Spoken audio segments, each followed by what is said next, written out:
Thank you everyone for joining. So this is the Pristine Foundation. We're super happy to have you here today. Thank you for joining us. We are from the Pristine Foundation, where we're particularly focused on special education needs.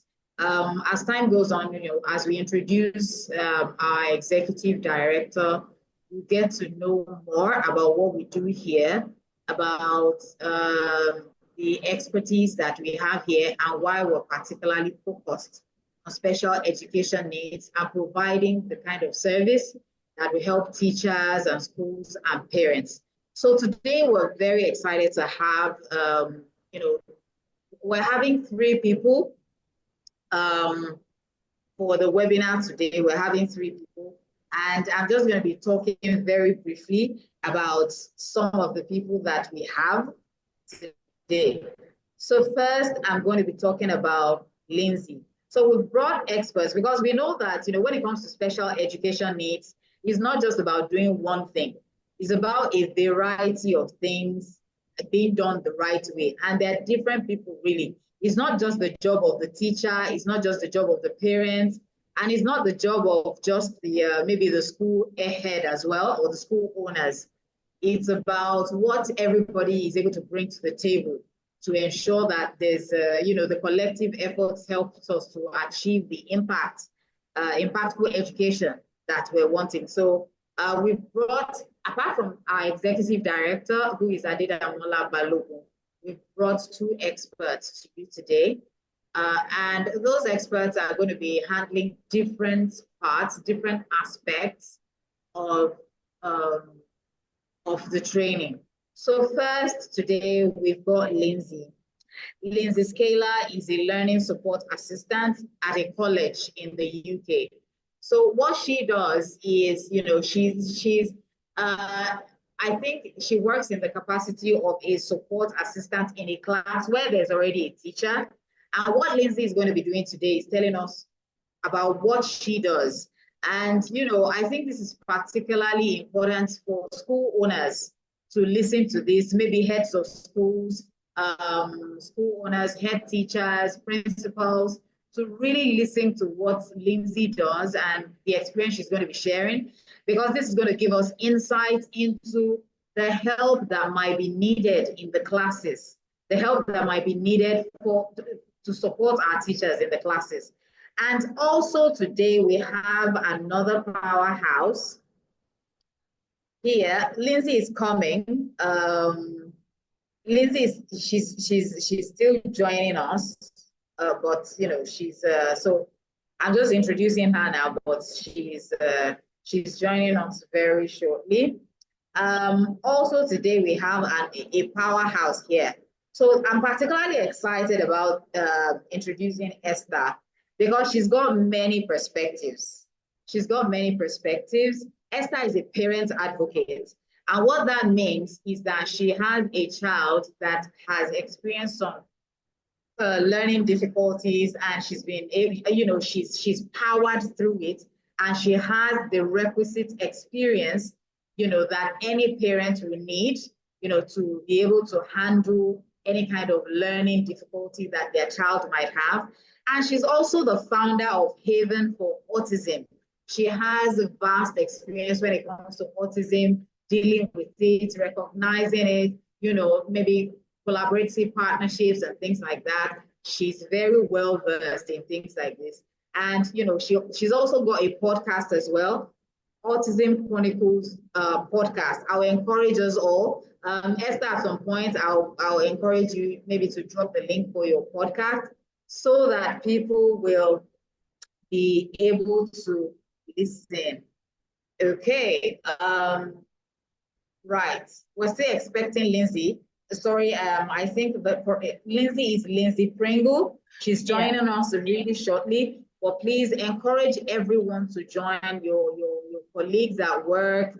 Everyone, if you've shared this link with anyone, please encourage them to join, because we are all aware of what's happening in classes in Nigeria right now. Years back, it never used to really be that we had a lot of students that maybe you are finding them on the autism spectrum. But for whatever reason, these days we have a lot more children on that spectrum. And it's becoming that teachers are not equipped to handle what's happening in their classes. And that's the reason why what we're doing here at the Pristine Foundation is so important. It is so, so important for schools. It's important for school owners. It's important for teachers. So please, even if you've got someone that hasn't registered just yet, you could send them the link and encourage them to register. Encourage them to register. We'll still drop links in the chat as well, maybe for them to register. We encourage people to register because this is for every school owner and it's for every teacher as well. And as in we all have children around us, so we know that however we see it, a lot of people are going to be benefiting from this. So please keep alerting everyone around you to join. Hussein, you're very welcome. Fola Shade, you're welcome. Florence Umagu, you're welcome. Please just keep saying hello in the chat and keep dropping where you're from, where you're joining us from, and maybe the name of your school. Akintoye Fola Shade from Rock Spring. Thank you, Ma, for joining. I think this is the school now from Rock Springs. Hi, Lindsay. I can see you. Hi, Lindsay. You're very welcome. Thank you for joining us. Hi. We're very excited to have you here today. Thank you for joining us. You're Hi, Veronica. Thank you for joining us. All right, Damola, I think I'm just going to give floor so that you can continue, with the introduction. So I'm bringing up Adedamola Balogun, the Executive Director of the Pristine Foundation Nigeria. Please welcome her as she comes. Thank you for welcoming Lindsay. Damola, the floor is yours now. You're very welcome.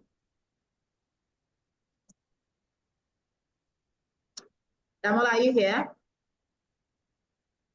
I was talking and I didn't know I was muted.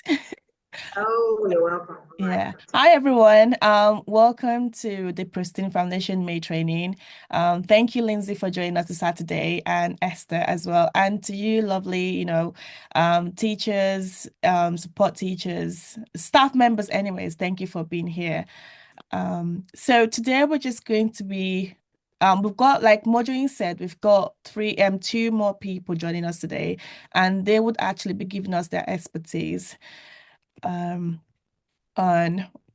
what they're currently working on. So I'm just going to tell you a little bit about the foundation. If you are not in the April training, so I'm just going to let you know about who we actually are and what we actually do. So we are dedicated supporting the development of neurodivergent children and those with special educational needs. We're committed to building a world where children with different abilities can learn at a pace commensurate with their abilities. We strongly believe that special needs is everyone's concern. So it's not just one person's, it's everyone as a nation. So we actually have a responsibility to make a change. So as long as you're involved with kids, you have a responsibility to try to be better at what we do. So our vision is an inclusive education. Okay, that is our goal. Where every teacher is prepared, every special needs child is celebrated, empowered, and provided with the opportunities to actually thrive and thrive as well. So our mission, I think I've sort of mentioned this anyways, is providing comprehensive and innovative training for educators. So this is one of our mission, creating accessible quality support and tailored resources. So every child is unique and can shine, advocating for equity, accessibility, and the rights of children with sent across policy and practice. So partner with communities, schools, governments, and just fostering an environment where all learners are valued and supported, regardless of their abilities, so that they can actually reach their full potential. So that's what the Pristine is about in short. Today we're going to be looking at autism, and the reason why we're actually looking at autism this month is because the last one we did, we asked people to actually give us feedback on what they would like to do next. So I actually had something planned for this month, but I scrapped it because a lot of people were saying that they would actually like to know about autism in the classroom and also how they can respond to it as well. So that's what we're doing it today. Right, so we've got Lindsay Pringle. She'll be going first. Then after is going to be Esther. Then you've got me last, basically. So whilst I'm gonna give it to Lindsay. Introduce Lindsay in a minute. So Lindsay is a learning support assistant. So Lindsay, do you want to take on the floor? Yes, I will. Thank you, Okay, Annie. you're welcome. So, as Annie said, my name's Lindsay. I am a learning support assistant at Wigan and Lee College. So I do work alongside Annie once a week during her mathematics class. Wigan and Lee College have around 200 students who have educational healthcare plans, so EHCPs. So they're all assigned to a different learning support assistant. You might have more students in one particular subject than another. And what they tend to do is in the college, they tend to do a 1-to-1 or a 2-to-1 role, depending on the student's particular needs. So I'm based in the catering department. I don't know why they've put me in there because I can't really cook, but luckily my husband's a chef, so that's fine. And some of my students range from having autism, they may have ADHD, ASD, they may have had a particular trauma in their childhood that consequently has meant they've not been able to attend full-time education. They've missed a lot of education. I have a student who was really ill when they were younger. So consequently, that's made their confidence plummet, and it's just made them not focused in secondary school. So my role is there to basically meet their targets. So the secondary school will devise an EHCP. They will have followed that right throughout secondary. When they come into the college setting, wherever that may be, or a university setting, their EHC plan will follow with them. And it's down to myself and other members of staff to really dissect the EHC plan and also to come out with some objectives and outcomes. So that's what my role is, to support them through a class and also to meet their needs on a daily basis. Lindsay, can you please explain what EHCP plan is? Because I'm aware of it, but I don't think a lot of people in the Of course. UK are Yeah, aware. of Yeah. course. So when a child has an obvious need when they're growing up, it can be anything from the age of 5 right up to 16. An EHCP plan, so it's an educational healthcare plan, that's what it stands for, needs to be devised by the school. Now, this can take quite a long time, and touching from personal experiences, I have a couple of close friends to me who they took quite a while for their children to get this plan. It needs to be passed through the school, through the council, and then you get funding for that. If that EHCP plan is not in place before you leave a secondary school education, so I'd say around 16 years old, it is very, very, very difficult to get one. And with this plan, you have to make provisions. So your teachers, the support staff, they have to make provisions for that student to enable them to access a greater need of care within an education setting. Yeah. Okay. Thank you.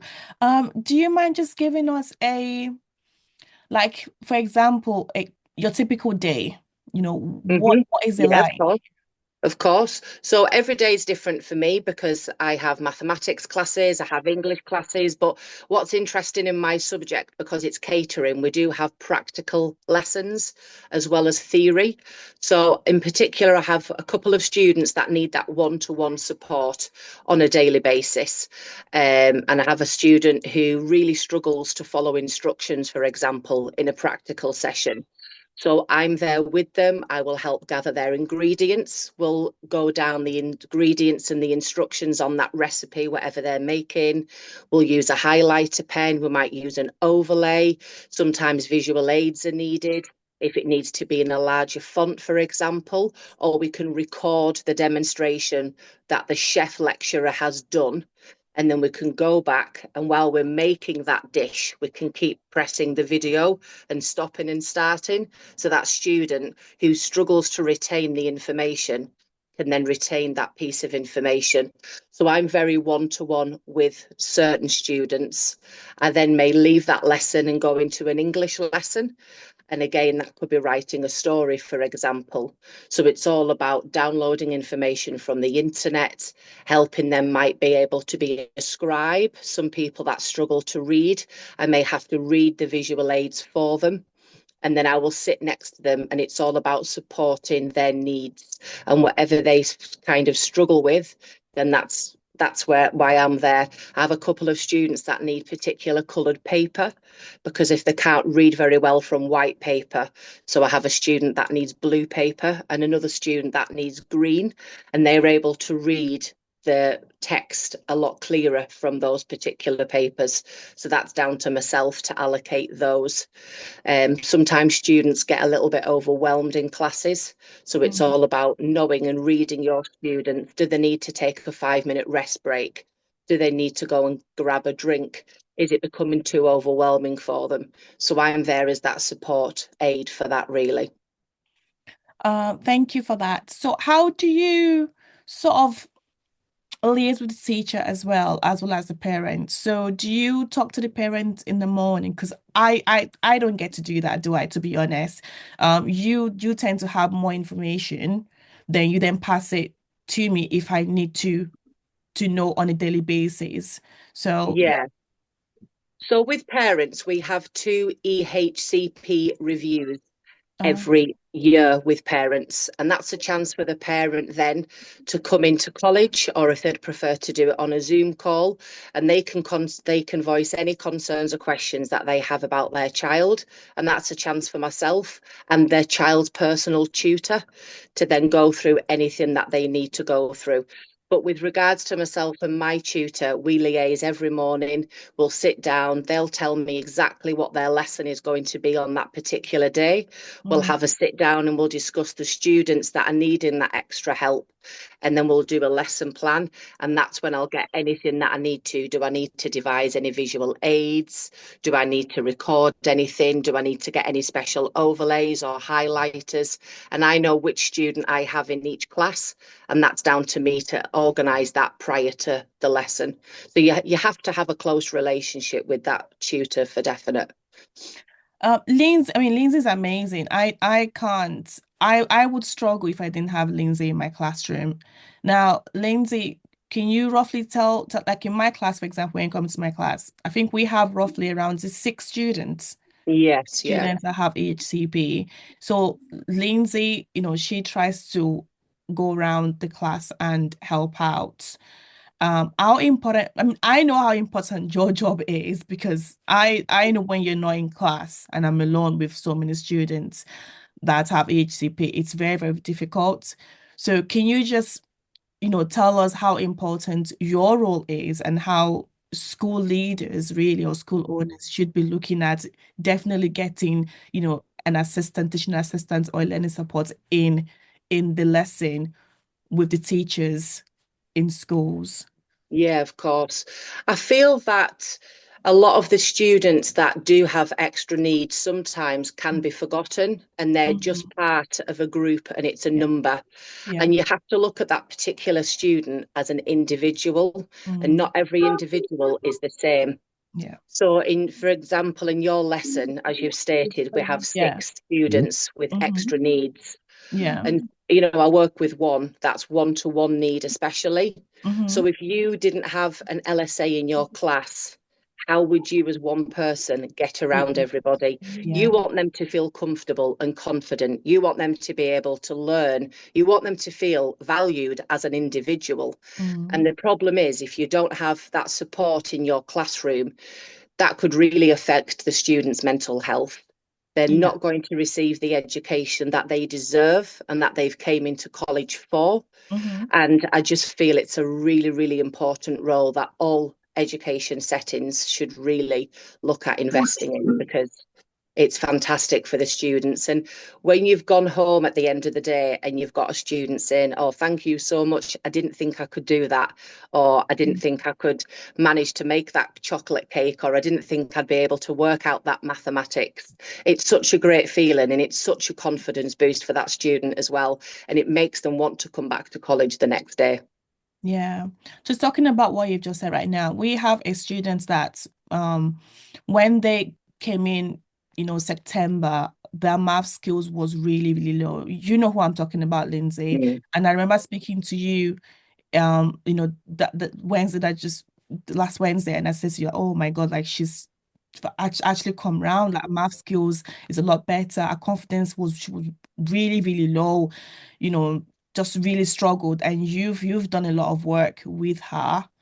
To be honest, yeah, you really have. And it's nice to just, to notice that as well, where she would just carry on and do her work by herself now and ask you to check it. Whereas before that wasn't the case, was it? No, Um, definitely not. Yeah. And that it's so rewarding. I mean, in mhm, the particular college where we work, there's a restaurant. So members of the public can come in and they can dine. So we have the level 2 or level 3 catering students who cook the food, which is amazing, by the way. It's please, yeah, gorgeous. tried it. Really good. Yeah, we try it on a weekly basis, Annie, don't we? We And do. the entry level students and level ones, they work with myself 2 days a week and they actually serve the members of the public. And if Mm, you were to go back to September, they did not want to see any other human. They were really nervous. Their confidence was low. They were anxious. And fast forward nearly a year, and they're all serving 70 people there. They did Christmas functions, mm, and just their mannerisms and their confidence with people of the public, it's absolutely fantastic. And that's setting them up for post-education. If they don't want to do another year, they've worked in a kitchen, they've mastered some dishes, they've also worked in a restaurant, they've liaised with members of the public, they've spoke to them, they've made drinks, they've served them. It's brilliant, it really is. yeah, yeah. Okay. Thank you, Lindsay. Is there anything that you want to add? I don't know if anyone's got any questions. Definitely put it in the chat so Lindsay can answer any questions that you have regarding being a TA or a learning support or just anything in general. Really, you can put it in the chat. Yeah, of course, no problem at all. Thank you. So I think they're probably just waiting for some questions now. That's fine, no problem. So. So can you give us one thing I was going to ask, Lindsay, is that how Mhm. do you keep track of all your learners? Okay, How do good you know that question. okay, this person have this learning Was disability? when a student I need to make is sure that okay, I have this on ground, or how do you keep track? How do you organize senior yourself class, on a day to Mhm. day? Can Yeah. everyone mute, senior please? class, Yeah, so how do you actually do that? So every student, like I said before, has particular distributor, objectives and particular needs. So they're written distributor down to on their various learning support plan. Yeah. And what I will do on a daily basis, I will always have a little recap of their objectives and their needs. Mm, And at the end of every session, so every day, I will log on a particular person's yeah. EHCP file, what we've done that day. Was there any concerns that I found? What have they done really well? What objectives have they met? What progress are they working towards? For example, it could be a student who has low friendships, struggles to form friendships in a social setting.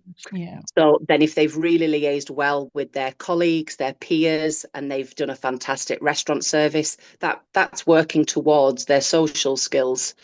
For the learner we've mentioned before, who's very one-to-one for mathematics, Mm, one of their particular skills, objectives, is their functional skills and numeracy skills need to be worked on. So again, that's an objective. The outcome is to increase and better that. So every single EHCP student has set objectives and set outcomes. And that's my job as a learning support assistant to endeavour to meet those objectives.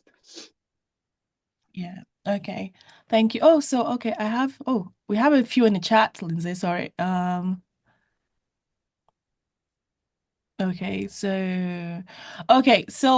Favor said, thank you, Lindsay. How does one train a staff to be able to do the kind of work you do for your students? That's a valid question. How how So how does does one train a staff? So this might be like I think this might be a school owner. So how does one train a staff to be able to do the kind of work you do for your students? So how, like for example, what kind of training did you do for you to be able to be in that position to be able to assist the students that you have? Yeah. So at the college, it was on the job training as well, but I have a university degree. So that stood me in good stead. And also, my younger sister has severe learning disabilities. Mm, So they were aware of that okay. when I interviewed as well. So growing up with somebody that has a disability, I've always been very hands-on, very one-to-one. And I just think they seen that in myself. And that's why they'd given me the Yes, role. And then experience. it's constant on the job training. I've just literally done a course on autism. There's so many different courses that you can do while you're on the job, while you're learning. You're constantly having one-to-ones, you're having observations, so you're always being checked that you are knowing what you need to know, that you're fully knowledgeable of everything.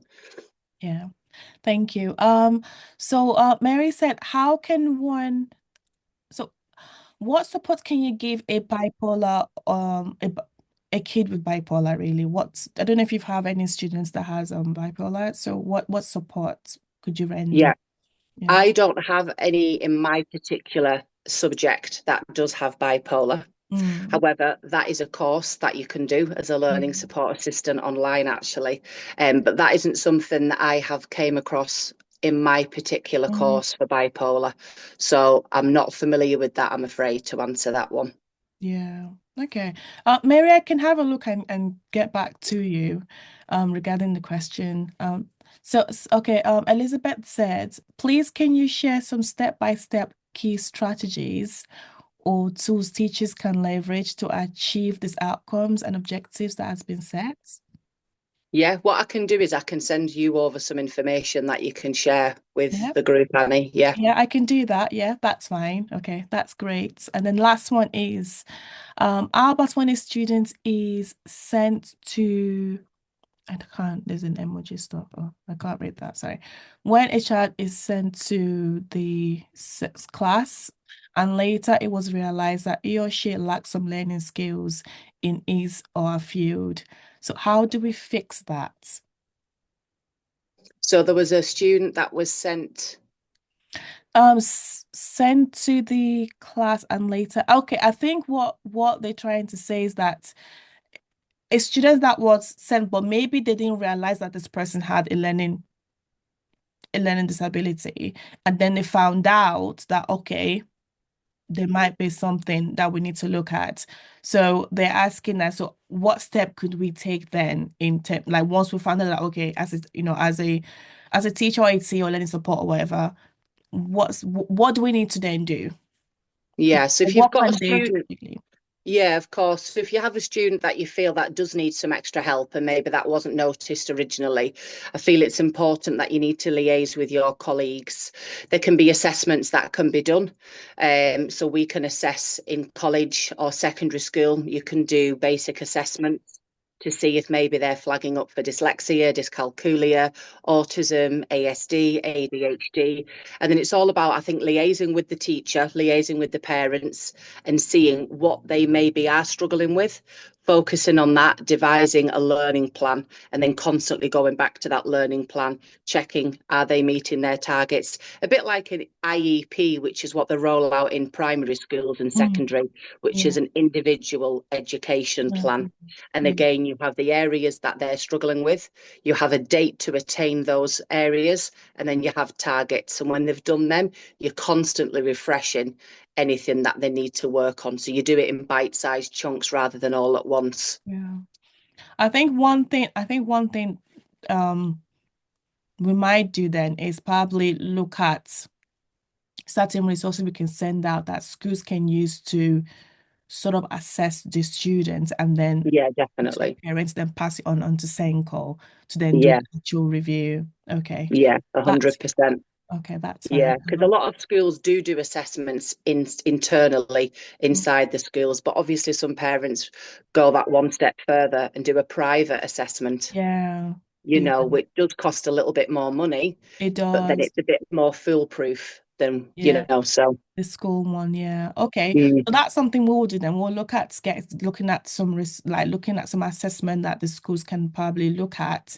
Now, of course. obviously, the schools can't actually diagnose. That's the thing as well. So I think it's using certain words without the, putting a diagnose thing yeah. Okay. All right. That's fine. That was it, Lindsay. So, they are saying thank you for sending they're looking forward to the resources. So I'll hold you on that No one. problem. Yeah, no, that's Um, fine. I'll get those to you, no Thank you problem. so much, You're Lindsay. very Thank welcome. you for your time. You're And welcome. I'm Thank sure we'll you. see you in another training anyways. So thank you. Yeah, no problem. Have a lovely weekend, everyone. Thank you very much. Thank you. Bye, Lindsay. Thank you. Bye. Right. Okay. So the next one is right. So hope you guys are okay. But if you have any further questions for Lindsay, I work with her, so you can just put it in the chat. And if it's something that I can get across to her, I would, I would get across to her and then get back to you. As long as you're on the WhatsApp group, I'll be able to give more information on there. So please join the WhatsApp group if you don't have that already. Right. So Lindsay has just had to go. So the next person let's just say, oh, went too fast then. Okay, so the next person is actually Esther. So Esther is a parent advocate and founder of Avon for Autism. So she actually has a child that is autistic as well. So I think the last training that we people did mention that, okay, we need to bring a parent in, not just teachers training, but we need to bring parents. We need to get parents involved as well. So you spoke and we listened. So Esther is going to take the stage. Now, Esther is not actually presenting like that. She's going to be answering your questions. So I think Grace put it on the WhatsApp group that if you have any questions, please start thinking about it now. So please start putting down questions that you like Esther to answer while she introduces herself. So, Esther, do you want to take center stage? Oh, hello everyone. Uh, Hi Damola. Nice to be here. Thank you for having me, and I'm looking forward to answering any questions that you guys may have for me. Like they rightly said, I have a child with special needs, who's 16 years old. So I've been on this journey for quite some time. And I'm actually presently doing some educational courses as well, trying to better understand, how to help my child, in the areas that he needs help as well. So I'm trying to get back into the classroom as well and gain some knowledge. Yeah. yeah, okay. So, Esther, do you want to just just tell us what you're currently working on? Because you said you're having to go back to school. So just you Oh could. yes. So just like Lindsay said, there's no like one way or one route into, working with special needs. But for the most part, you just have to get some qualifications and to help you better understand, what special needs is. It's not just one thing, it's various things. So right now I'm doing a course called the QTLS, which would give me the certification basically to work in the UK educational sector. I'm also doing a Senko course so that I'll be able to also do what Lindsay is doing, which is give support to special needs children or children with learning disabilities in the classrooms, so they're able to learn effectively and be able to achieve their goals. Yeah. And then on the other hand, everybody who knows me knows I've always advocated for my child. His voice, because he's mostly nonverbal. So I'm dedicated to creating more awareness, acceptance, of autism, especially in our society in Africa and most especially in Nigeria. And I also have a podcast where I discuss, my experiences raising my son and working with other guests, other parents, experts also in any way that we can to just throw some more light on what autism and other disabilities are like. And, just hoping that in the near future, autism will just be, I mean, it's just a different ability and they're able to thrive in society without being seen as, less than. So, yeah, I'm Yeah. just creating awareness one story at a time. And you're doing a fantastic job, Esther. I wanted to ask, so one of the things that the teacher said in the last training was that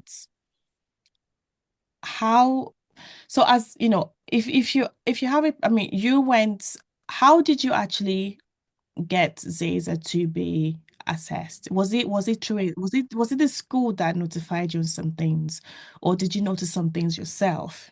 And how have you, teachers that you've met, I'm sure you have like good and bad experiences from, from staff members. I think so anyways. So how did they address you? Which particular staff stood out to you? Were they empathetic? Yeah, just conversations around these schools and going through that stages of him being diagnosed, finding it out. How did you feel? What happened? Things like that, really. Yeah. Yeah. Okay, so I think I noticed early on, just as a mom, he wasn't even in school proper, like proper school when I noticed that he had some challenges developmentally, which led me down, trying to figure out what the issue was. And along the line, I think we didn't actually get diagnosed until he was 4. So Mm, it wasn't really school. Mine was the other way around. I, as a parent, noticed that, so, there was something wrong with my child, and I decided to figure out because, of course, with our society, everybody always pushes back, with all the stigma. So even people around you don't want you to say that there's something wrong. But mm, I knew that, when you have like a challenge, one of the key things to do is what is this thing? So then you are able to meet it head on, to find a solution. And so it was me working with the parents, sorry, with the teachers, trying to convince them that we have a problem because in school, their experience as teachers was they didn't really know anything about that. I mean, 16 years ago, autism wasn't all over the place like this. People had never even heard of it. I hadn't heard of it. mm, Even I was a parent and I'd never heard of it before. So it was me instead trying to convince the teachers, like, just we have an issue and how can we I've gotten knowledge and having these disabilities or challenges, doesn't mean that the child cannot learn. mm, In an environment where the resources are there, where you have goals, where you have targets, is able to thrive. So how can we help? And in areas where I saw that the schools were lagging and they didn't really know much about it, I was willing to do research and get resources and work with the teachers basically collaboratively to say, okay, I know that my son may have issues with learning, but there are areas where we can help him, and I'm willing to work with him, with you guys, for us to be able to achieve better outcomes for him and things like that. So that was it for me. And the truth is, like you said, some teachers were willing, some were not so willing, mm, because I think that I was listening to you and Lindsay, and I'm in the UK right now, but my most of my experience has been mostly the Nigerian experience. So I know for a fact that the schools are they're tailored differently. The way they work is totally different. Like you're not gonna have a Lindsay in a Nigerian school, for instance. So I think before I continue, one of the things that I would employ you, the Preston Foundation, with the great mm, work that you're doing, is kind of like figure out a tailored kind of way to support teachers and school owners in Nigeria, seeing that we don't have the kind of structure that you guys run in the UK. So, even with the EHCP, with the IEP, it's mostly an individual effort. You as a parent have to go and get an IEP. You have to pay for it. The council is not going to do that. The schools are not going to do that. When you bring an assessment, you have to do it outside of the school and then bring it into the school. Now, the part that the school comes into play in the Nigerian setting is mostly implementation. But even with that, there's no really laid out plan for teachers. They don't really know what to do. So I think for the most part, it was collaboration on our part with teachers who are willing to listen. And one thing I found is it's one thing having, because you obviously asked Lindsay a question about what qualifications or what courses do you need to do. I think even if you don't really have like a special needs qualification as a teacher, the one thing that I've noticed in my experience is that as long as you have a dedicated teacher, somebody who has a love for children, who wants to see them have better outcomes and to do better, that person is kind of like putting all the effort and all the resources that they have to be able to make that child thrive in that environment. So that's one thing to have. And then obviously, as with with everything that we do, when we gain better knowledge, we're obviously better, we're able to do better and achieve better results. So it will be good for a teacher, for instance, to understand when I don't know, I'm speaking to the teachers. When Damola says learning disabilities, they are different things. It's not just one thing. Autism is different. Lindsay was talking about using green overlay, red overlay. I'm sure a lot of people don't even know what she's talking about. That will probably be used for a student who has dyslexia and is having issues reading and stuff like that. So as someone who's in the classroom, I would expect that as a parent, like, can you at least have like just the basic understanding of what these learning disabilities may be, that you may be able to find in some of your students in your classroom. So at least you have an idea, this is what the child has. And then the next thing to do is, how do I work with this child to enable him to kind of like understand what we're doing in class? Somebody's question here was saying somebody was in a class and went to senior class and they noticed that he didn't have. I find that interesting, because I'm wondering how that learner has gone all the way to that point without all the teachers that have, taken him in one class or the other, not realizing that, this person needs extra support, be it maybe if it's like cognitively, or if it's that he's too hyper or lacks focus in class or whatever it is, trying to understand what it is and trying to meet that child at the point of their need. So I don't want to talk too much, but yeah, basically it's working collaboratively with teachers. And as teachers, I think if you're going to experience parents who are willing to like listen to you. I mean, that's a teacher saying now, okay, to a parent, I've noticed that this child may have certain challenges or something like that. Some parents are going to be open to listening to you. I mean, again, I'm going to go back to our society where nobody wants you to say that there's something wrong with their child. So you're going to have parents who are in denial. You're going to have parents who are not willing to listen. And then you're going to have parents who want to listen because they want their child to be better. But I think as an educator generally, if you come from a place of, have that empathy, try to understand that there's a fear, there's a stigma attached to it, and that's the reason why most parents will push back. I think when the parents mostly see that you have the best interest of that child at heart, I think they're able to meet you, halfway, and you're able to sit with them and discuss like what the future is for this child. He can do something, just that maybe it's a little bit slower, but definitely there are strategies that we can use to get your child to achieve the goals that we want him to achieve. I think if you're able to get a parent to relax that way, to see that there's a possibility, I think they'll be willing to listen to, what you need to do. And at every point of the way, every step you carry them along and let them know, like, this is where we are right now. This is where we want the child to go to. This is what we want him to be, in another 2 months or 3 months. And I think that I mean, at the end of the day, everybody wants a positive outcome. So I don't see that any parent is going to have any pushback anyway. Yeah, okay. Thank you, Esther. So I've got some couple of questions here. I've got Florence. Florence said, concerning the autism autistic child, please may I know the best teaching skill to use? Hello? Sorry, can you take that again? Concerning the autistic child, please may I know the best teaching skills to use?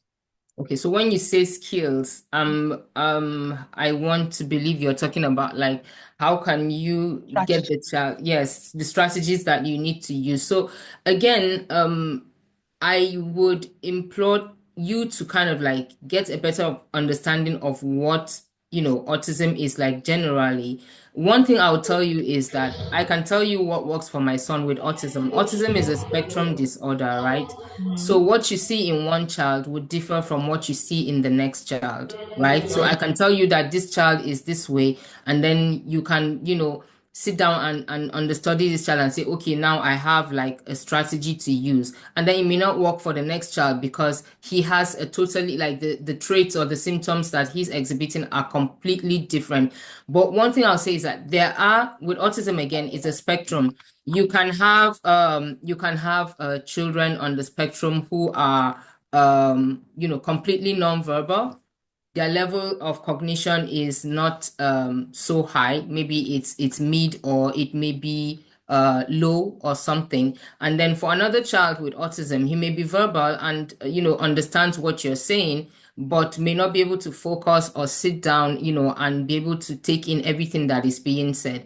In the same vein, a child with autism, for instance, would maybe is a visual learner.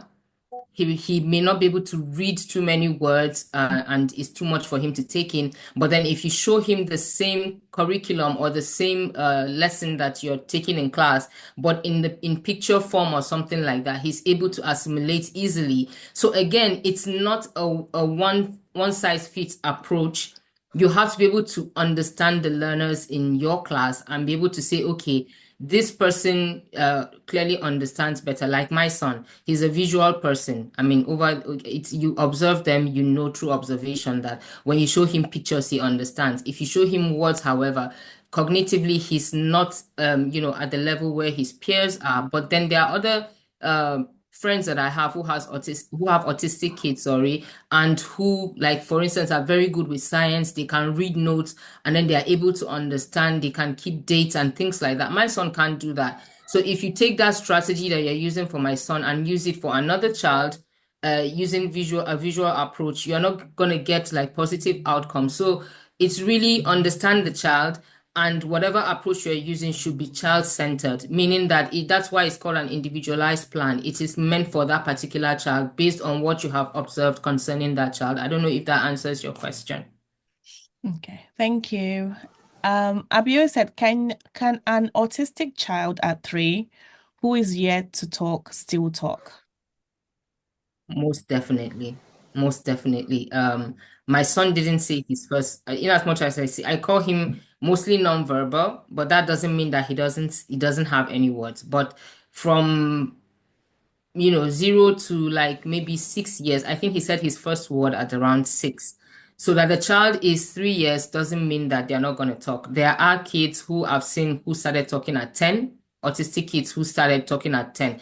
Actually, a lot of some parents that I've happened to have in some of the support groups I'm in, there when I complain, well, I wish my son could talk more, he could talk more. And some people tell me, be careful what you wish for, because my child was completely mute from the time he was 0 until he was 10, and now he can't stop talking. He's all over the place. So at 3 years, some of them are still assimilating what is going on in their environment.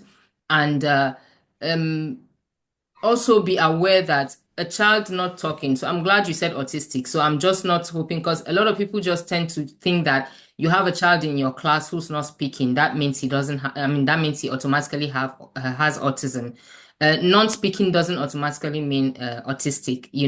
There are children who just have speech delays. Again, you have to be able to, get that knowledge and understanding of what these different disabilities or developmental delays are, so you are able to identify them when you see them in children. But yes, an autistic child who's nonverbal at 3 can gain speech by the time they are 5. They could gain speech when they are 7 or 10 or whatever. And then, interestingly, they may never gain speech at all.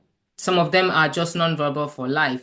But I've seen also nonverbal autistic children who have gone beyond school, they've authored books, they are writing books, and you may be thinking, how is this person not able to talk, but they're able to write? So not talking doesn't mean not thinking. The brain is still working and they have cognition, they understand. So, I mean, again, it's just what strategies do you use to teach that child who's not talking? Yeah. So for that question, one of the things that you could look at as well as early intervention. So social, obviously speech, Yeah, speech speech and language therapy, yeah. So definitely. and also it's a very supportive environment as well, like Esther Yeah. was saying, can make a difference as well. Some children may start to show, gestures like signs or sounds, okay, and then gradually build up on words and sentences. But like Esther said, just you never know. So don't just categorize them as like they never will when they might do. Yeah.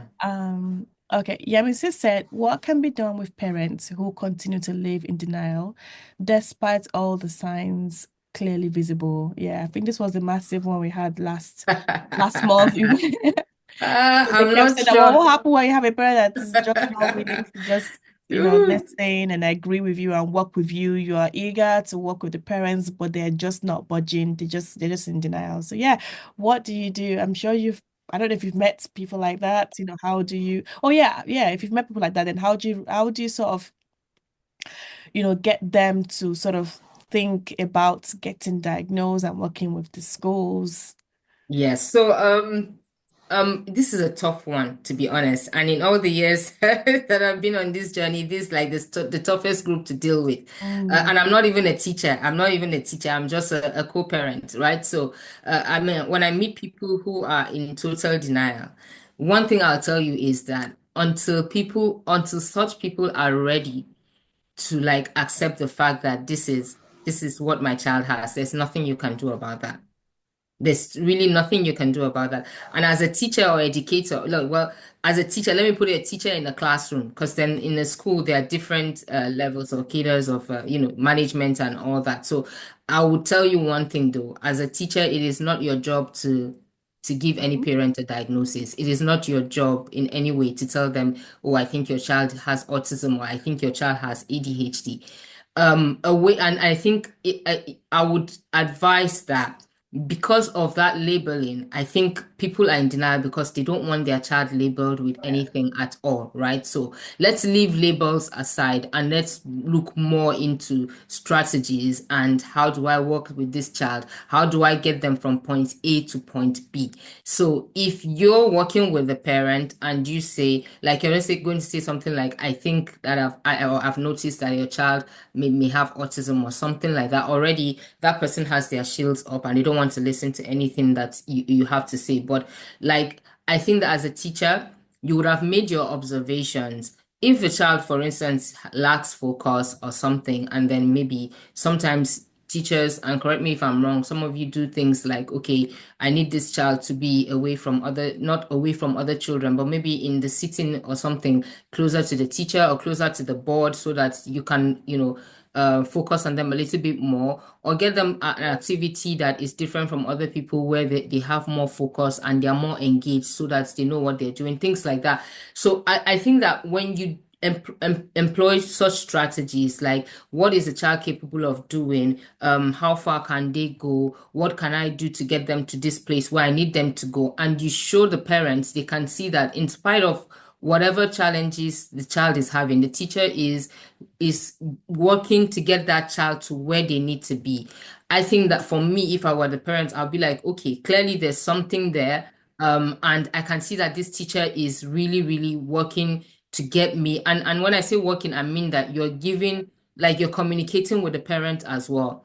A lot of schools I know have communication books, and Ziza was able to do this. He seems to be struggling with comprehension. These are some things that we're doing with him in the class. Sometimes I'm going to give him some extra work and I need you to work with him at home and stuff. So you're involving the parents without necessarily like arguing with them. Like, why can't this parent see that there's something wrong with the child? Because the truth is that you can't really force them to accept that there's a diagnosis. And even if you suggest that, I think you should have your child assessed, I mean, the onus is on them to either take the child for assessment or not. Again, it's not like the Western world where these things are noticed, they're documented, and government takes care of it. This one is on in Nigeria is on a more personal level. So there's really your hands are tied. There's really nothing you can do. I think the area where you need to work on is the one under your control, which is identify the areas that the child is having challenges, work towards getting the child to where you need them to be, and then trying to work with the parents and carrying them along to see also that effort is being put into getting this child from point A to point B. Otherwise, I mean, you're just gonna be having Yeah. like I know somebody when I got Caesar diagnosed.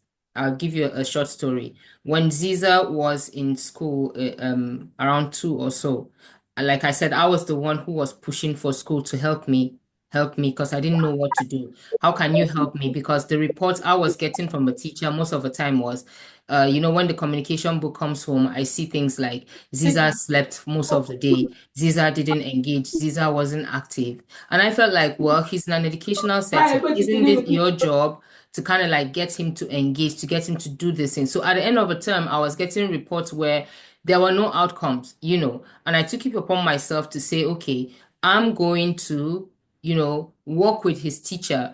Can I get you some resources? And it says like do X, Y, and Z, and then he'll be able to understand maths, show him more pictures instead of making him write or something like that. And she was willing to do it. But guess what? Um, with all the work I did with her, it got her to a point where she was able to identify, some learning disabilities in other children I'm talking about early years setting now. But the moment she tried to engage the students, she almost got fired because the parents were like, there's nothing wrong with my child, and why are you trying to label my child as having something? So again, you try to push away from that. Instead, focus on what the child's abilities are and what was the extra support or resources that you as a teacher can give him to get him, to have what do you call it, positive outcomes. And I think that's the best that you can do. Yeah. Thank you. As in, yeah, I definitely agree with what Esther said, which is you have to move away from using the word diagnosing the child really. You kind of want it to come from the parents, if, Yeah, like, oh, okay, I think we might have to, you kind of want it to come from the parents really. One of the one of the things you can do as well is focus on the child's strength and needs. So sure. make a sandwich up. So, the top of the bread, that's the positive. Then maybe things that they need to work on. That's another part. Then finish it up as well with they finish it up as well with something positive. So something could be an example would be, oh, I've noticed that um Tom learns better with visual instructions. Can we explore ways to support that together? Things Exactly. like that, really. So Yeah. finding ways to word your sentences, because as we Nigerians, I mean, you're all here wanting to know better. There's still a lot of people are are still not clear on what autism is, or what learning difficulty is, or what SEN is. They still don't know about it. So you have to be gentle with them as well. Um, so okay, another person said, so someone said, let's have a look. So okay. Oh, right. So how does a teacher identify autistic children, should I say? We're actually going to talk about this after Esther anyways, but Esther, I don't know if you have um sort of like Just a little recap. Yeah. a It's simple way to put it is, like I mentioned earlier, most people just see, oh, this child is not speaking. I think he has autism, or they just label him as having autism. So, for it to be autism, there are certain areas experts would look at, right? It's not just about communication or speech. Like I said, there are children who just have like global speech delay, and it takes them a while. They are just slower, but they eventually get speech. But for autism, they look at certain like key areas, right? The child has to tick all markers, and that is the area of speech and communication. Some of them, again, they have they are nonverbal, or they're not able to communicate effectively. Even when you look at them, like I can look at you now with neurotypical kids, we know how we joke about our parents, where they give you a look and okay, I'm doing something and my mom is trying to say, stop that thing. They don't even understand verbal cues at all. So communication is difficult for them. Then they have repetitive behaviors. So they can be doing one thing constantly over and over again, shaking their hands, flapping their hands, maybe even if it's a toy, instead of to play with it appropriately, like they can just, maybe if it's a toy car, they're just focused on the wheel and just turning it around. So they have repetitive behaviors in different ways. And as part of that is also maybe doing things a certain way. My son is stuck on routine. So if you shift something, if he wants to eat at 1 p.m. every day, if you give him food at 1:30, there's going to be a meltdown. So repetitive behaviors can be a lot of stuff. So communication, and then socialization. They tend to want to be on, by themselves. They are not very good when you put them in a social environment. They don't do well. They don't relate well with others. It always seems like they are in their own world and that kind of. So yeah, communication, social interaction, and then repetitive behaviors. Those three things. So these are the parameters that people use to ascertain if a child particularly has autism. There are other things that come around with autistic kids. Again, some people have sensory issues, but I don't want to go into that. But those are the three main things that will be looked at in an assessment to say that this child is actually autistic. Okay, thank you. Right, someone said, right, what methods can be employed to support pupils who are struggling to write properly? I think we actually looked at this last month. The person wasn't on a training. So, yeah. Do you have any for this So one? are Sorry, you go on. asking for suggestions for those who don't Yeah, write? if you have Yeah, any. I'll use my experience. First of all, yeah, some of them may have I don't my brain right now, is it the fine motor or the gross motor or whatever? They are not able to even like have a nice grip on a pencil. And there are actually a lot of resources that are available for them to use. I mean, for my son, we had to use, there were like special kind of crayons, or they were a little bit bigger, or there were pencil grips that you could put on a typical pencil. And I have some, but they're upstairs. I would have shown you guys. There are pencil grips that you can have on a pencil to better help the child to kind of like grip the pencil. But if that wasn't the case, like not having challenges, just having like with the grip and all that. There are some who just find it difficult. My son would just get tired and not want to write. And to be honest, we didn't force him to write. In times like that, in his book, instead of writing, the teacher kind of like looked at what class was all about on that day, and then she came prepared, and they had like pictures while others were writing or something. He had just pictures that would be stuck in his book, and then the focus would be on him looking at those things. And but again, is the child tired? Do you give him like maybe some time to just rest his fingers or something, do some kind of finger exercises with him, and then try again and see if they write? I applaud the teachers who worked with my son, to be honest, because at a point I felt they were punishing him by making him write, because he really didn't want to write. And I could see, even when he held the pencil, even till date, he doesn't hold the pencil the typical way, right? He holds it in a funny way and all that. But they were like, we can get him to do that. And my son's writing, he's out of all my three children, he's the one who has autism, and he has the most beautiful writing, to be honest. So I'm glad that we were able to, um, get him to that point, using different strategies, getting the pencils that he was comfortable with, giving him time out when he didn't want to write. But as long as the child is able to take instructions, you just have to manage, where you're not putting too much on them.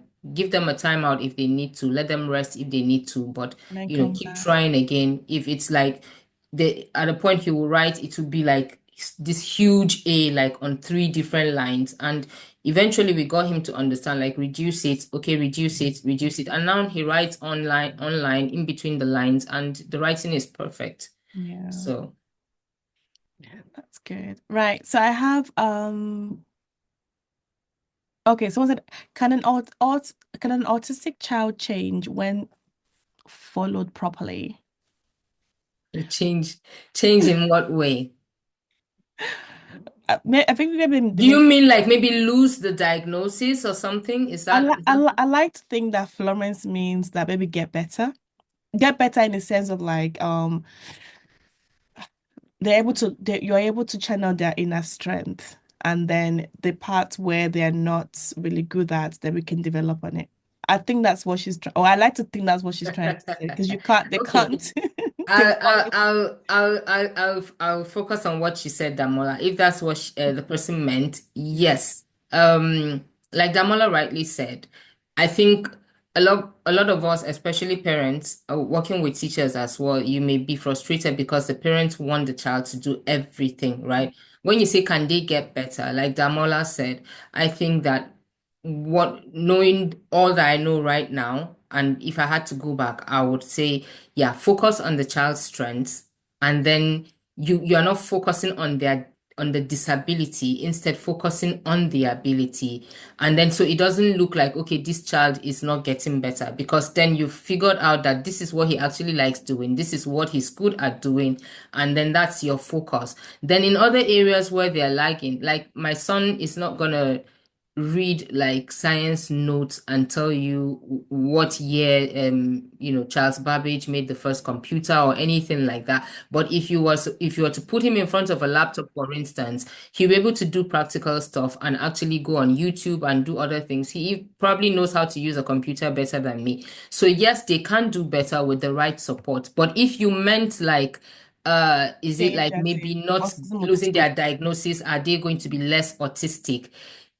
People make that mistake. An autistic person is an autistic person, right? It's a neurodivergent thing. It's about the brain. The brain is different. So it doesn't change.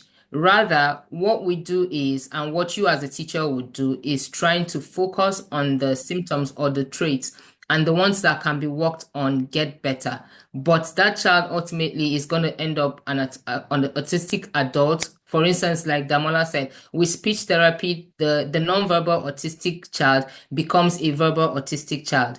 A child who did not know how to do math, like Damola said, one of her students is doing so much better now, Mm, learns to do math and to do calculations. And some of them, we've seen how it looks like a teacher wrote them off, and all of a sudden you're reading that they finished university. mm. And I saw someone who's a professor. So you never really know. They have strengths, and I think that the idea is just focus on those strengths and also help them to areas where they're lagging, also try to get them to at least at the level that's the best level they can get to, if I put it that way. But yeah, so I hope I've answered your Yeah. question.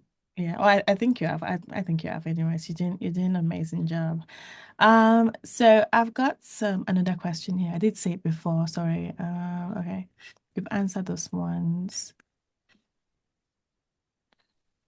Okay. So I'm currently working. This is by Areoyu Digi. So I'm currently working with 18-year-old autistic boy, but Yeah. he didn't always follow instructions, or it doesn't always follow instructions. Even after careful instructions are given, it will deliberately misbehave.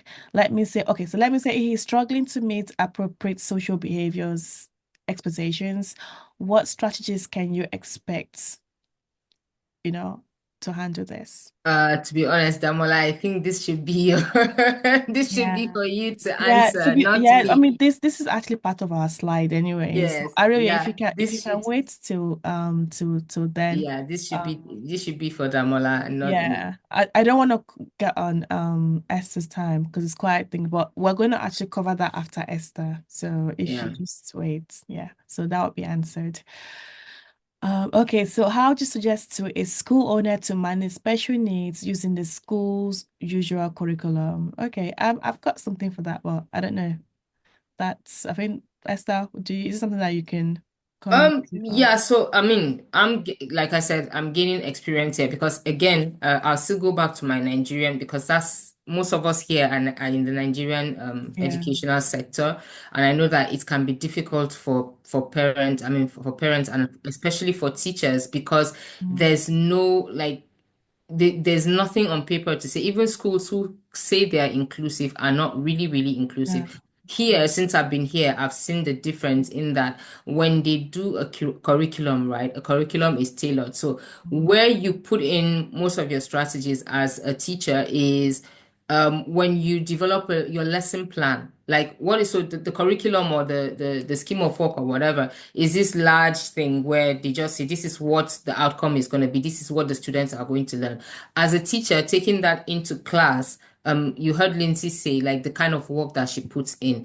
She knows her learners. There are six different ones, and they are not all autism. So if say one it has autism, one has dyslexia, one has this or dyscalculia or whatever it is, she's going to look at okay, what does this child, where are they now? What do they need to do? I think the best thing I let me see, I noted something down.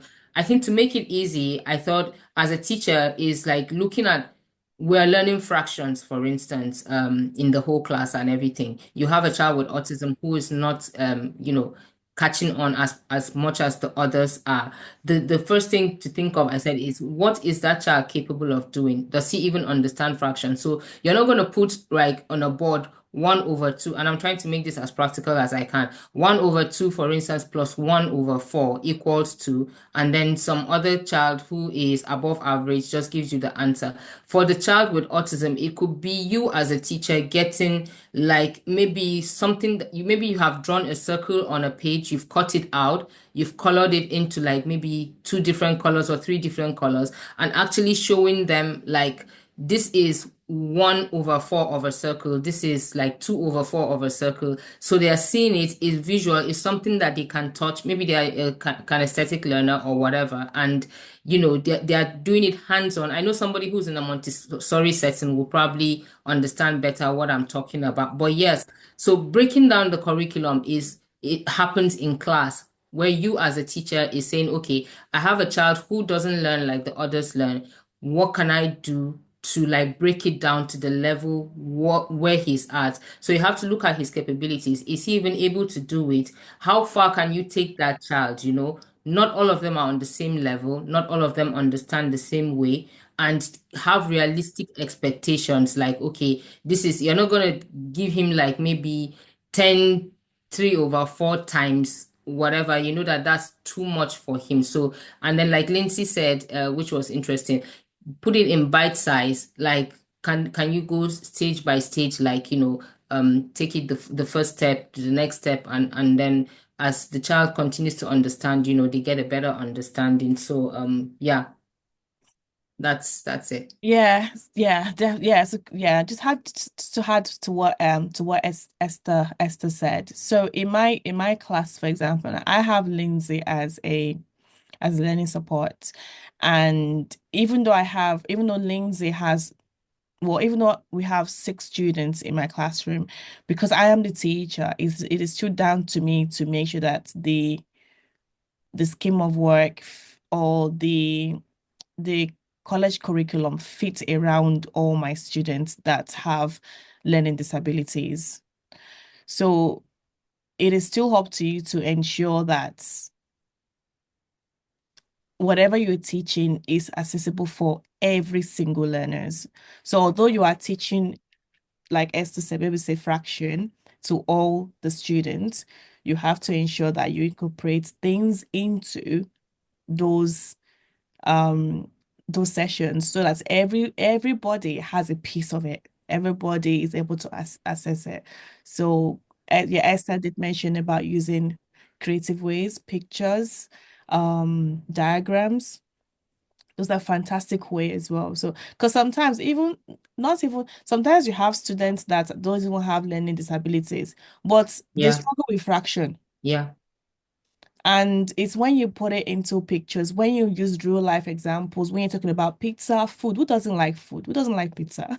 When yeah, it's talking about real life things like, oh, okay, I actually understand that. I get it. I can picture it in real life scenarios rather than just writing 1/2 or 2/4. And they're like, well, okay, it's just numbers. And then you have students that have dyscalculia as well. Those ones, they even anything numbers, they struggle with it. So yeah, so don't just think about it like as teachers, we need to start to think about how we're going to challenge every single learners within that classroom as well. And knowing that, okay, this learner here, if I give this learner, let's say, multiplying fractions, for example, now this one will ace it. Okay, for this particular learner, I'm going to look at giving them word problems because they're okay with it. And then for this particular set of learners here, I need to actually use pictures for them, and that is fine. And then these learners here, okay, they're able to just work it out without, needing any help. Yeah. So so it's being flexible and being able to do your magic on every single, I know it's hard, Yes. on every single student in a class. Can I, okay, as if you don't mind, can I actually ask, you guys can put it in the chat actually, roughly what number of students do you have in a class? So for me now, I have around say 26 students. I know my husband has around 35 in a class. So he has to be able to, definitely look after those students. He teaches science in secondary school. I work in the college. So at least I have about 25, 26 in the classroom for maths class anyways. So roughly how many students do you guys have in your class? Yeah. So while you put in that in the chat, I'm going to continue with Esther. Okay. Oh, Titilayomi,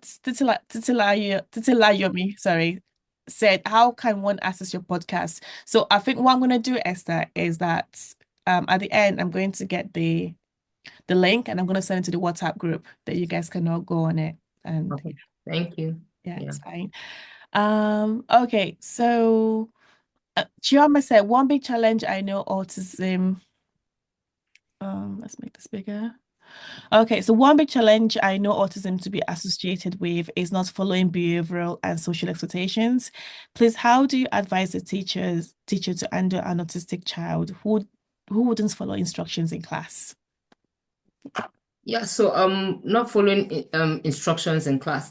It can be so many things. It can be the child not really understanding and just pushing back. It could be the child is overwhelmed because a lot of times people tend to forget that, like I mentioned earlier, that autistic kids may have some sensory issues. So sometimes the classroom is too busy for them. Maybe they are not able to focus. There's noise, other children are talking, other children are chatting, sometimes it's more of, so when you ask this question, I'm just wondering, like Damola, she just said 20 something kids in a class. I don't know if you're just one teacher. So obviously it's going to be tough for you to just, and you can't leave the rest of the class to focus on that one child. So, and if they're school owners here, I'd say it really benefits the teachers to have like support in class.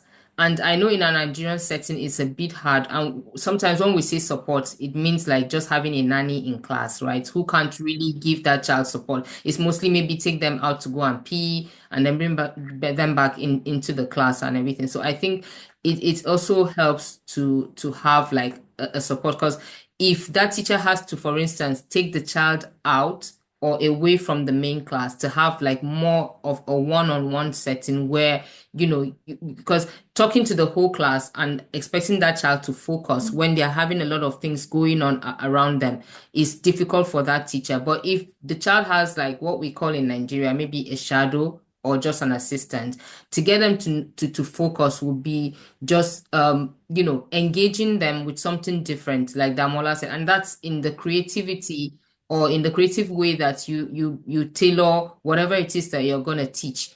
So you can't expect him to just look at the notebook, for instance, or maybe there's a lot of text on the whiteboard in the class or something like that.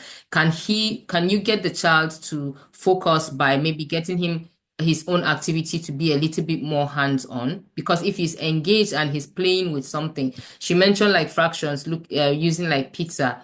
If a child saw like maybe Lego pieces and you are helping to teach fractions, like the probability of that child like just not being focused and being all over the place is actually quite, is reduced, is low.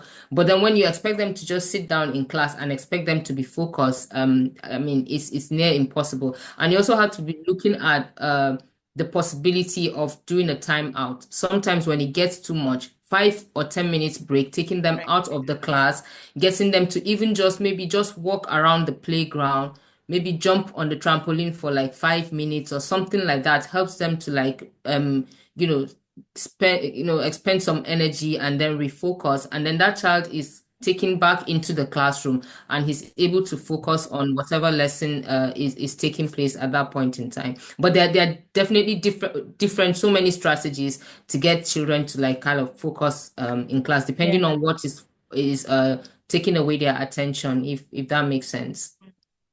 Yeah, we're going to be covering that a lot more as well during the session. So Titila, I'm just going to answer your question because like we've only got like 5 minutes with Esther. Yeah.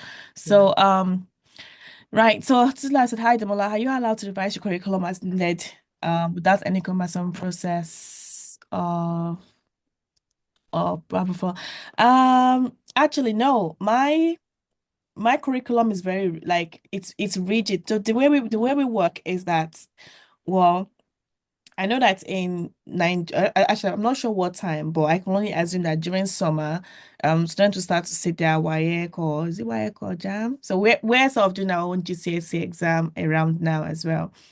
Now we have, and at the end of then once the exam is done, we're going to sit down again as teachers and look at scheme of work and our curriculum. And we have this thing called a rolling order. So we pull it out from the scheme of work and we create a running order, which is a week by week what we're actually doing. So I see my students twice in a week for maths, 1.5 hours. And that running order, it has to be that. If for any reason I was to change it, I need to make it known on my running order, just in case someone else comes to cover me. Yeah. So that's why everything is it works is in a very structured way, because let's say, for example, my baby isn't feeling okay, for example, I have to go to the doctors.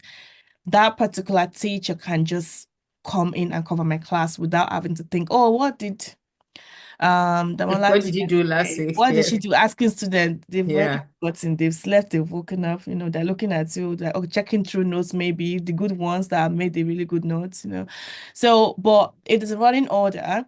Everyone, if we're teaching, let's say Pythagoras this week, everyone is teaching Pythagoras this week. Now, Yeah. where I have the power is in my classroom, how I teach Pythagoras. That's it really, where I have it. There are some topics where I feel like, okay, it's not going to come out in the exam, but I'm going to mention it to my students, right? Guys, okay. I'm going to show you guys the first 15-20 minutes because it's not going to come out, but I'm going to mention it to you guys. Now, let us focus on this. I can then swiftly sort of change and adapt things my own way.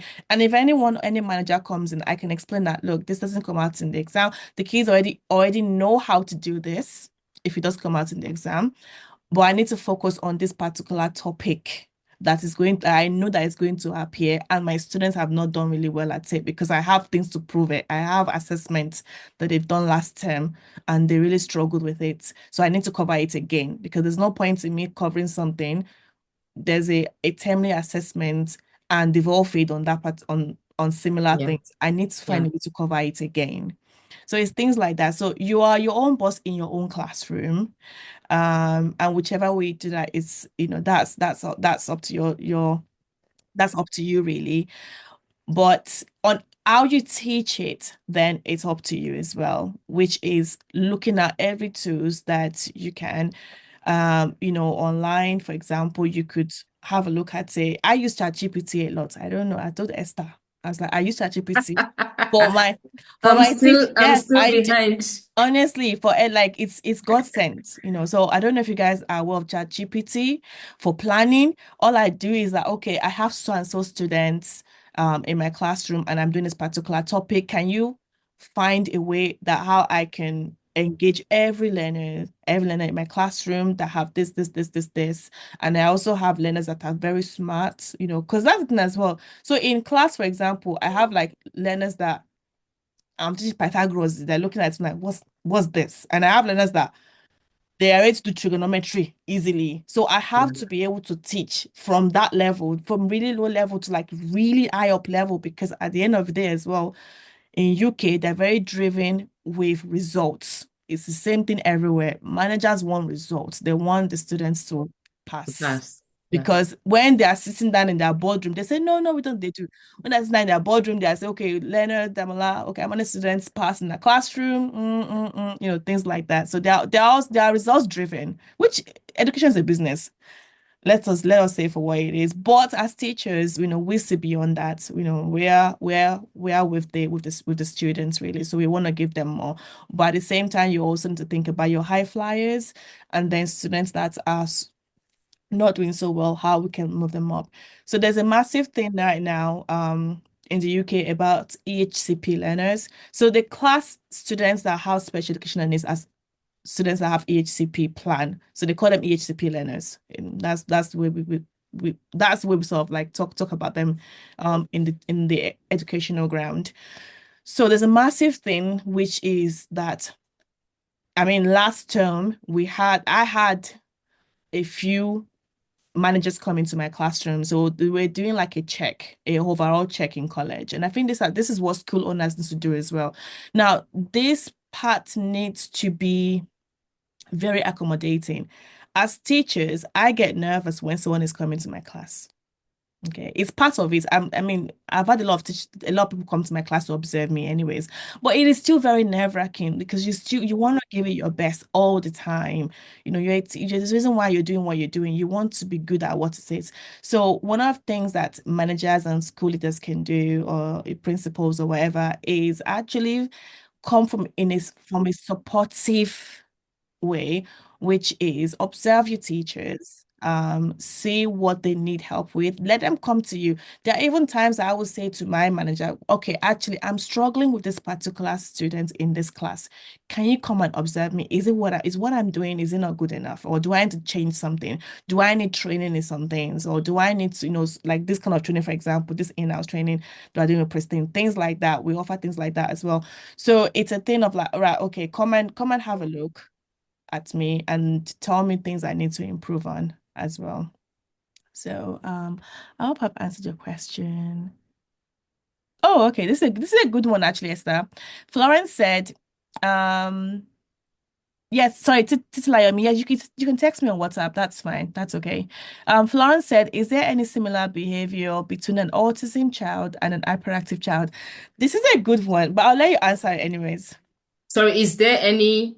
So is there any similar behavior between an autistic child and an hyperactive child? They're not sometimes yeah, keep going. Yeah, well, it's not an either or. ADHD, like ADHD is uh how do I put this in now? Even ADHD is currently under autism. Autism is ADHD, autism is also ADD. You can have a child, again, I mentioned some areas where you have to tick the boxes before you say a child is autistic. That child can still have all those traits and still be hyperactive, right? And there are kids who may have ADHD. ADHD is actually attention deficits. They are hyper anyway, so they have hyperactive disorder. So it's not like hyperactivity is a diagnosis on its own. Well, yeah. I don't know if that makes sense. Yeah, but yes, an autistic kid can be hyper, and a lot of things can cause that as well. You can have a child with ADHD, and even though it's ADHD is also under the autism spectrum as well, and it is known as attention deficit and hyperactive disorder. There are kids with ADHD who may be more on the attention deficit side. Who may have more of attention deficit and not as as much of the hyper. And then there are some who are just all over the place and all that. So it's a trait that is shared across board in terms of diagnosis or whatever disability the child has. I don't know if I've answered your question well. Yeah, so just to add to what Esther said. So ADHD can be a learning disability, Disability, yes. whereas autism is like it's like on its own. But if you look at autism, then you can have the Different autistic branches. child, yeah, Yeah. and autistic child can also have ADHD as well. But it Yes. depends on the spectrum, like what Esther said. So, however, you can have someone that's got ADHD but not be autistic. Yes. Does that make sense? Sure. So one of the symptoms of an autistic child is that they can avoid eye contact. Okay. Some of them anyways, depending on the spectrum. Whereas ADHD, they can be, socially driven. They may even interrupt you as one dominates conversations without knowing it, obviously. Now, an autistic child or some autistic child might not do that. So yeah, so it's understanding that yes, an autistic child could have symptoms of ADHD, but doesn't mean that everyone, once they have ADHD, like Esther said, they're autistic. You could just have ADHD and that is it. But yeah, so sorry, what do you now suggest a solution as to an autistic student? There's no, I think Salawuddin, I think Esther actually covered this in a way where is that there's no a one fits all solution. There isn't one. You have to just get to know your students. Now, what I'm going to be doing next is just giving you a little bit of information about autism in the classroom. So that's what we're going to cover now. So if you can just wait and we'll carry on. So, right, Esther, that was the last one. Esther, do you have any final thing to say? And then whilst I come into play. Yeah, it's just they're all teachers here, I'm guessing. So some are early years, some are primary, like secondary or whatever, and it's different. What I'll just say to them is, as a parent, you just want someone who shows that they're really interested in your child, who you can see is working, putting all their effort into making sure that your child, excels in that school setting, whatever their capabilities may be. Again, what tools are you using? What resources do you have? Are you going the extra mile? What are you doing to see that that child, gets to where they need to be? And taking them to, nobody's gonna say that. I don't think as a parent I expect you to like heal my child or get them to university. I mean, some will get there, some will not get there, and everything. But if as a parent I know that the teacher has pulled all the resources that they have and into the classroom and into making sure that my child has the best possible outcomes in terms of their education, then I think that I'll be the happiest person. And there's no way that that parent would not be happy with the teacher. Again, work collaboratively with the parents and carry them every step of the way. What are you doing? This is what we need to do. Like Damola said, I feel like maybe Hezekiah learns better visually. So maybe you'll be getting homework and wondering why he doesn't have like storybooks because we're using a more visual approach for him and all that.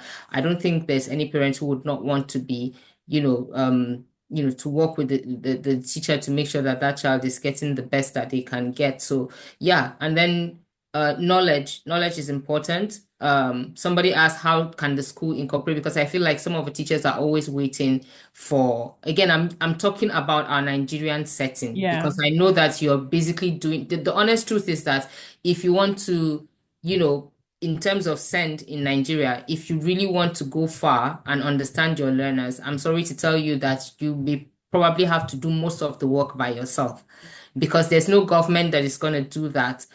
School owners, like Damola said, education is mostly a business. They just want to, do their business, have a school that is working well and all that. But as a teacher, I want to believe that most of you are teaching because of the passion you have. You have a passion for children, you have a passion for, learning and all that. So I think that if you just have that passion and put it at the, as a base for everything that you do, I mean, there's no way that you won't be the best teacher that you can be. So yeah, get knowledge, understand your learners better, understand, at every point in time, if people are talking ADHD, autism, dyscalculia, or whatever it is, that at least you can give a definition, you understand, what to look out for. And even if you don't know in depth, nobody's expecting you to be like an expert. A lot of therapists that I've worked with my son are people that I've worked with, like I've given them like notes to go and read. And like Lindsay said, learning on the job. The thing is, when you repeat something over and over, you understand what to do, and then you acquire more knowledge, and then it's just a gradual thing, but you're just growing. It's like a tree. So I just want to say thank you as teachers for whatever you're doing with your learners, and I just hope that you take everything that you've learned from here, and Damola will just be telling me stories about, what you guys are achieving out there, wherever you are. So God bless you. Thank you, Esther. Thank you. Esther has said that she's going to stay on anyways. So if you still have any questions, you can still put it down, and we can still ask her if you don't mind, Esther, anyways. No problem. Yeah, I'm also learning. So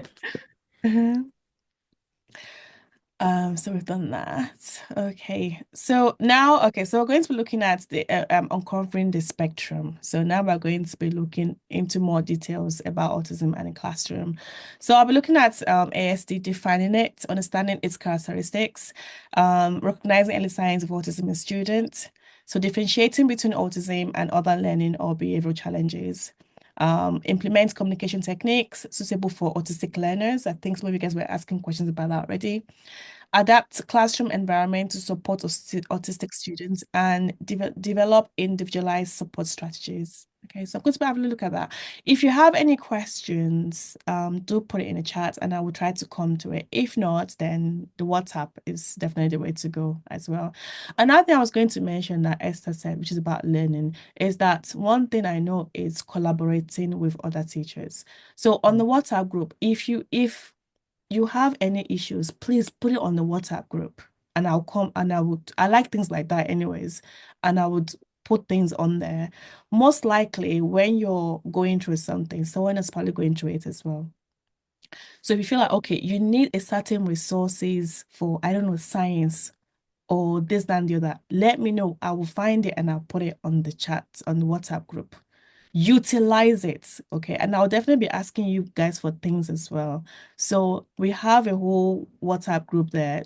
Don't let it be quiet. Feed it information, okay, I need this, guys. You'll be shocked. 10 people might even just rush you and send you different things. Just, yeah. So use the connections in the WhatsApp group. Right. So autism spectrum disorder is a neurodevelopmental condition that affects how individuals communicate, interact socially, and process information. So it's a systemic spectrum, like Esther did mention, because the characteristics and severity can vary widely among individuals. So it just depends. Right, recognizing and understanding autism is crucial for supporting an inclusive and supportive learning environment. With all this thing, early identification is really important. Okay, so obviously it can significantly enhance the educational experiences of students on the spectrum. So catching it early, knowing about it early is better. Whereas like if not, then people will start to give certain label that doesn't actually fit a particular child. So early on is always a better thing, because what happens then is as they are progressing in school years, then whatever I'm just gonna mute that person, sorry. Then as they are progressing, as they're progressing onto the school year, then teachers can pass information along regarding a particular student. Okay. So key facts, according to research and observation by organizations like the Blazing Trails International Center and obviously us, Pristine Foundation, many cases of autism in Nigeria go undiagnosed or are misdiagnosed due to cultural beliefs and limited access to professional assessment. Okay, but we are getting there.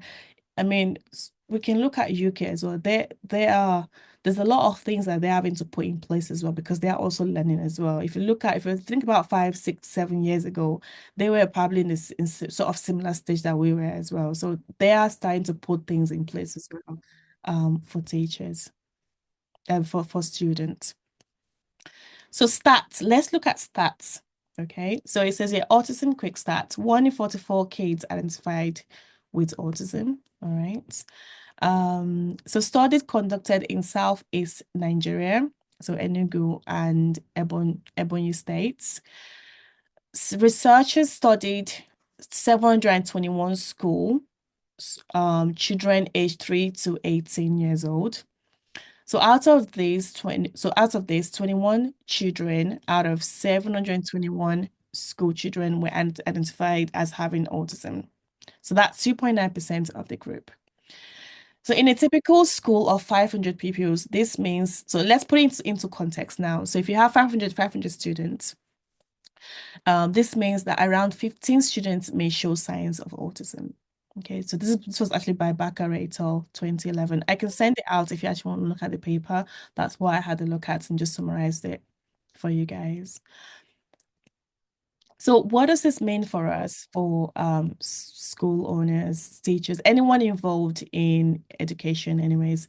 So even in mainstream schools, which I think most of you are in mainstream schools, some children may show signs of autism without a formal diagnosis. You can tell, you can probably see some signs, but you can't diagnose it. You can't say unless they're diagnosed already, but they might show certain symptoms of it. So knowing that about 1 in every 40 to 44 children may have autism helps you stay aware and plan with empathy. And that's really important, isn't it? Planning with empathy, being aware of it. Early identification and basic classroom adjustments like routines, visuals, or sensory support can make a huge difference in a child's confidence and learning. So what causes autism? Actually, I'm intrigued with this one. Can you guys put this in the chat, please? What do you think causes autism? Okay, I'm gonna just wait for like 1 minute while we look at the chat. So let me know what you guys think. All right. So what do you think causes autism? So put it in the chat. I'm gonna time it so I don't go beyond. So 1 minute, 1 minute. Okay, so KG said biological factors, right? Thanks, KG. Okay, Grace is just reiterating what I've just said. Thank you, Grace. Is it only KG in the group? Okay, genetic factors, thank you. Perhaps environmental factors, all right. Lifestyles, okay, all right. Okay. All right, so we've got 4 people. There's 58 people. Okay, genetic factors. Okay, all right. Environmental. Okay. All right. Genetic factors. Okay, so I'm getting similar ones. I'm not okay, that's good. I'm not getting witchcraft and stuff, which is amazing. I didn't think you guys will anyways. Unknown causes.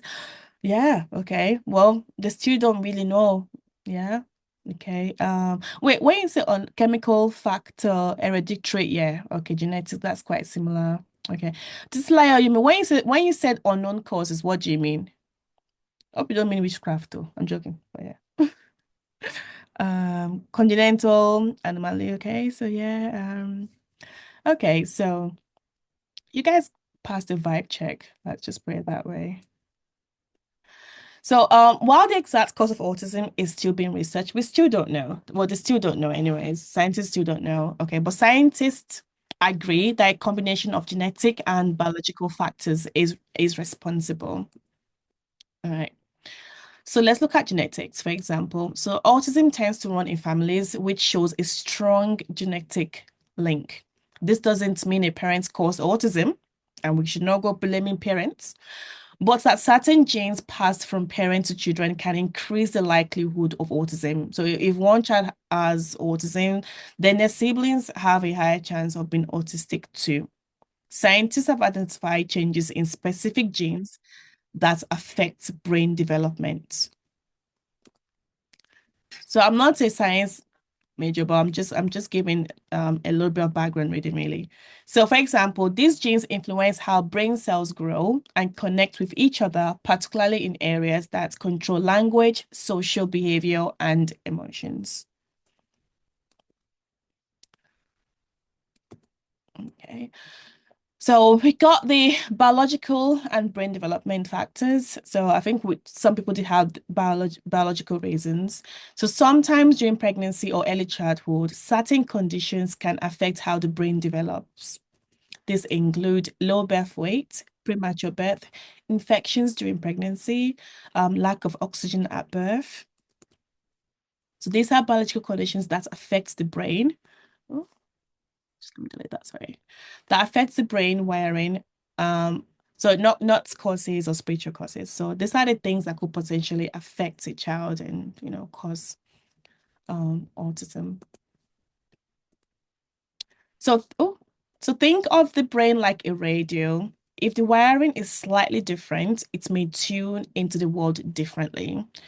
That doesn't mean the radio is broken, because it's not. It just works in a very unique way, in a special way, in a different way. All right, that's the way autism really is.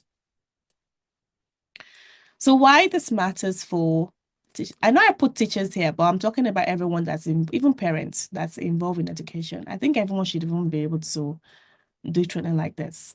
If we think a child is cursed or possessed, then we might delay helping them, we might shame or punish them. Their real needs go unmet, okay? But if we understand that autism is neurological, we can then show patience and kindness, use classroom strategies that helps, and guide parents to seek medical support, not spiritual blame. But obviously that's parents that those are parents that are ready to talk. The ones that are not, then find ways to communicate with them about their students and put things in place for them. Now, signs to look for in classroom. Okay, so communication differences. So for example, David never answers me during register. So I thought it was rude, but I realized it just doesn't respond unless gently tap his table and show him a visual cue. So I don't know if in some schools you might tend to have visual representation of what you're doing during the day in a school. So all you have to do is just show them, and then they realize that, oh, okay, this is what we're doing right now. What you might see and what it could mean. Okay, these are the communication differences still. So child doesn't speak or only repeats what others say. What it could mean is that they have limited expressive language or echolalia, so which is an involuntary repetition of words. So they say certain words all the time. Doesn't respond when called by name. May struggle to actually process verbal cues. So they're not being rude, they're not being ignorant. So they might just struggle to process verbal cues. Might be a lot of things going on as well. Speaks in a monotone or robotic way. So a typical speech pattern common in autism. Social difficulties. All right. So for example, during group work, if Yuma always sits aside, when paired with others, she keeps repeating facts about her favorite cartoon instead of engaging in task. Autistic students do this, where they repeat what's what they're currently enjoying and what they currently like, and they're so heavily focused on it rather than doing the task that you've probably asked them to do. So what you might see and what it could mean. So prefers to play alone even during break, but what it actually means that they might actually struggle with social interactions. Doesn't understand jokes for sarcasm. I think Esther mentioned this, when you as a parent, you give face to your child. My little one, I give face to him. Like, are you come out from there? He will just smile and probably move from there. But, some autistic child might struggle with that. So joke, sarcasm, facial expressions, they might not be able to read it. So might find social cues confusing. Yeah. Oh, has anyone seen, oh my God, what's this show? Oh my God. I'm going to remember it. It's a little boy and I'm going to remember it. I'm going to remember it. I will say it when I remember it. Right. Avoids eye contact or physical touch. May feel overwhelmed by social expectations. Okay. Right, what it looks like in real life. So what you see and what it really means. So he or she ignores me when I talk. I mean that she's just not processing language the same way that you will process it. Because let's think about it. Social environments can be quite difficult, even sometimes for me, and that's me, let alone a student that has special needs and is really struggling, there's a lot of facial expressions that you have to sort of adhere to. There are jokes that you don't know if it's funny or not, if you laugh or not, things like that, really. There's a lot going on for them to try to unpick. He always lines up his pencils. That repetition helps him feel calm. Okay. He screams when the bell rings, the sound, all right? So his hearing might be extremely sensitive. There's some kids that have like these headphones that just covers their ears, and it's just to help them with the noise.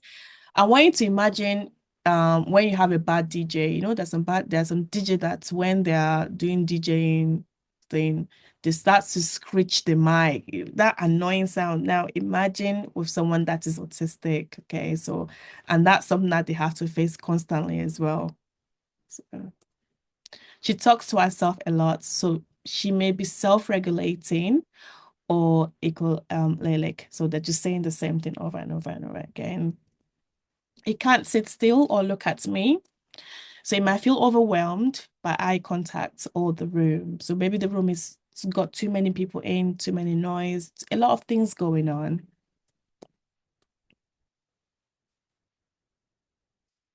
Right, repetitive behaviors or fixations.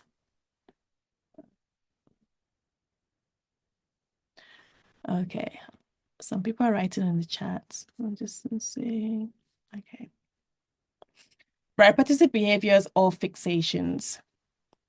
So example, Emeka has to sharpen his pencil before every lesson. If I stop him, he gets very upset and cannot focus until he does it. So I think Esther mentioned something like this about her son, how if her son eats 1 o'clock, and that's the way he's been doing it. If maybe she was delayed or whatever and feeds the son around 1:30, that could cause a meltdown. So it's almost like the structure has changed without them being aware. So that could cause meltdown. So what you might see and what it could mean. So repeat certain movements like rocking or flapping. Okay. So what it actually means is that these are ways to self-soothe or regulate. So trying to calm themselves down. Okay. Talks only about one topic over and over again. So intense focus is common in autism.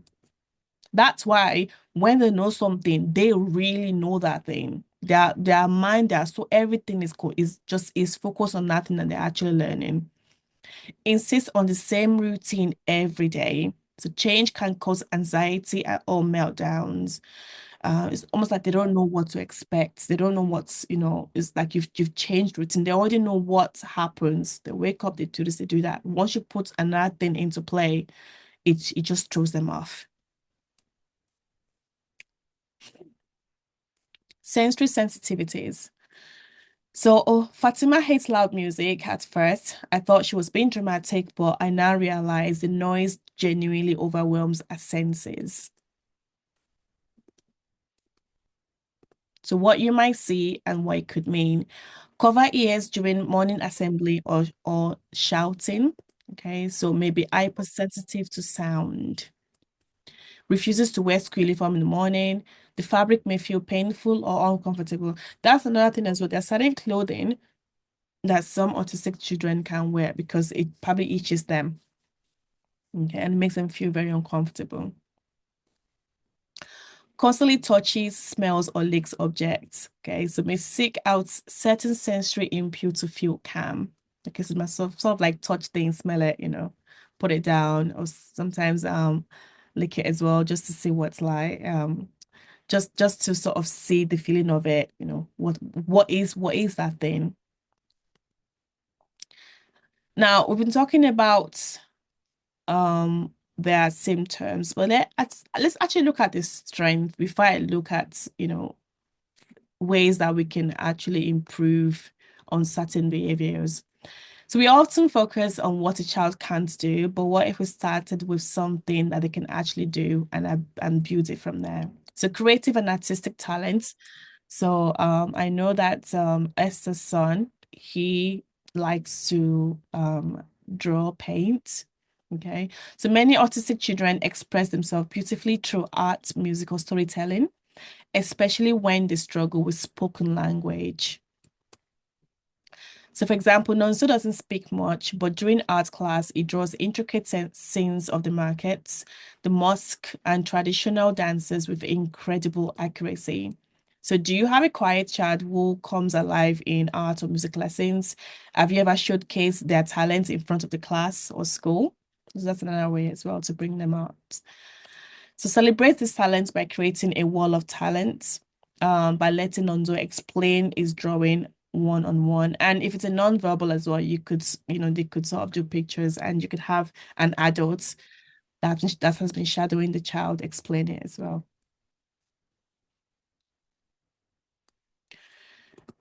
So strong memory for fact and routines. So they're very good at remembering things. Certain things that these are things that they like anyways. So autistic pupils often have excellent memory, especially for dates, numbers, sequences, and timetables. Some do, some don't. So in JS2, Moyo can recall all 36 dates and their capitals perfectly. He also remembers the class timetable better than anyone and reminds the teacher if an activity is missed. So those are ways that you could actually incorporate autistic child to do things for you in the classroom. So it could be that, okay, so actually I have that. I have a particular student that highly on the spectrum, but verbally sound. And one of the things I would say is that, so, and obviously would repeat certain things as well. So one of the things I would say is that, right, okay, uh, can you remind me that we're doing this, next week? And yeah, come next week, you will be the first person to tell me what we're doing. Okay, so you can give them certain jobs like that, obviously knowing your students. So can you think of a child in your class who remembers things others forget, or even you? How might you use this strength to give them a sense of responsibility, okay, and make them feel good? So use the strength to give Moyo a classroom responsibility, like being a timekeeper. So it could be that, okay, once it's 10:30, Moyo, you need to let me know so that we can do something else. Things like that really give them responsibility. Strength. Okay, so another one is deep focus and attention to detail. So autistic child may become highly focused on one task or topic, noticing tiny details others miss. So Dami in JS3 enjoys arranging colored beads during creative art, while others are playful. Dami quietly groups the beads by shape and shade, showing a natural flair for patterns and precision. So which subjects in your class? So I want you to think about this thing. So which subjects in your class allows for focus and quiet work? And how could you adapt your lessons to reward that kind of concentration? Okay. So we're looking at this thing. These are subjects that your other able students your other students can actually do, but you always have to be asking yourself those kind of questions with students in your classroom that have special needs, and how you can also engage them as well. So teachers can channel this into maths activities, drawing, coding games, or even science experiments as well. So unique problem solving or logical thinking. So some autistic pupils think in unusual but effective ways, seeing solutions that others can't. For example, during a class puzzle game, Joseph rearranges his pieces differently from everyone else, but finishes first. So his teachers realizes he uses visual spatial skills that are advanced for his age. Okay. So have you ever seen a child get to the right answer in a strange way, in a different way? Okay, unusual way. So how do you respond when a pupil doesn't follow our taught method? And I think that's the thing, isn't it, as teachers? In those days, it's almost like this is the right way. This is the way I've taught this. I've taught this lesson. This is the way that you should follow it. But we have to be adaptive, which is, okay, show me your way, show me how you derive the answer. I have students that, especially for maths, they don't even know how they got to the right answer, but they just know it's the right answer. And sometimes I will be like, okay, let's talk me through it. Because I'm like, you've not shown me any working out. And in the exam, those type of questions are probably 5 marks. And I'm like, well, you can only get 1 mark for it because you've just written out the answer. So show me how you got to it. Let us detangle it, because in the exam does not care if you're autistic, or if you have ADHD, or if you're dyscalculia. They don't. And it is my job to still try to get you to the standard where you can actually pass. So one of the things I'll look at then, or I would sit down with that particular student is, okay, can you show me by drawing me pictures, or can you talk to me now and explain it? And then let's try and see what we can put down. Then we'll do that regularly, before the exam. So let children like Joseph try logic games, brain teasers, or matching activities that play to their style.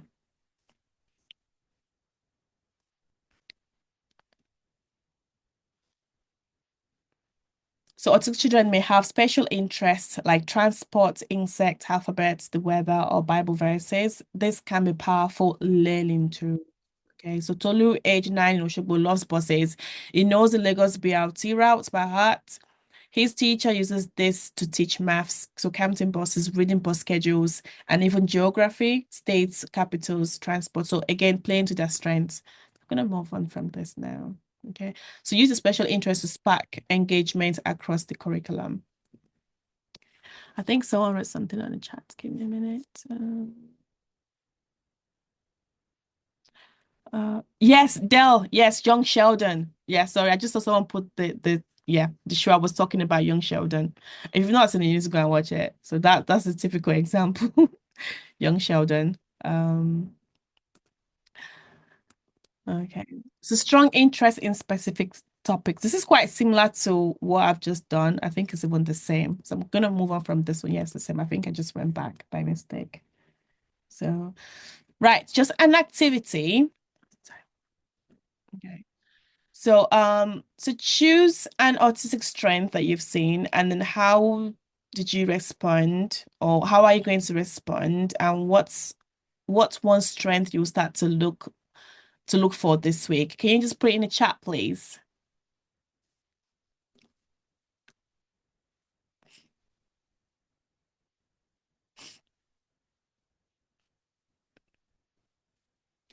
So I want you to, so if you have, I mean, these are for people that, think that they probably have autistic students. And if you don't, you might do in the future. So how would you respond? Also, if you got an example of an autistic child that you've noticed that, okay, they are showing certain symptoms, how did you respond, or would you respond differently? What's one strength that you start to look for going forward or this week?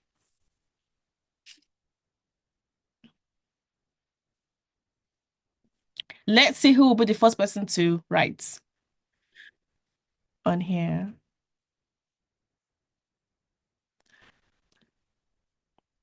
Okay, just gonna give it a couple more minutes and then I'll move on. Also, if you have any questions so far, please ask right now as well. I'm gonna continue in a few minutes. So if you've got any questions that you want to ask me before I move on, or if you just want to put something else. Someone else put something on the chat. Let's have a look. It's still Grace iterating.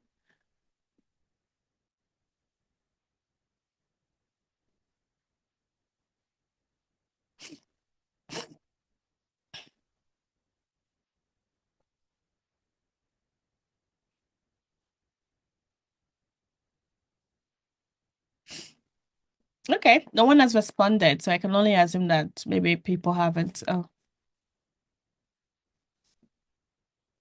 it's too Grace. So I'm going to continue then.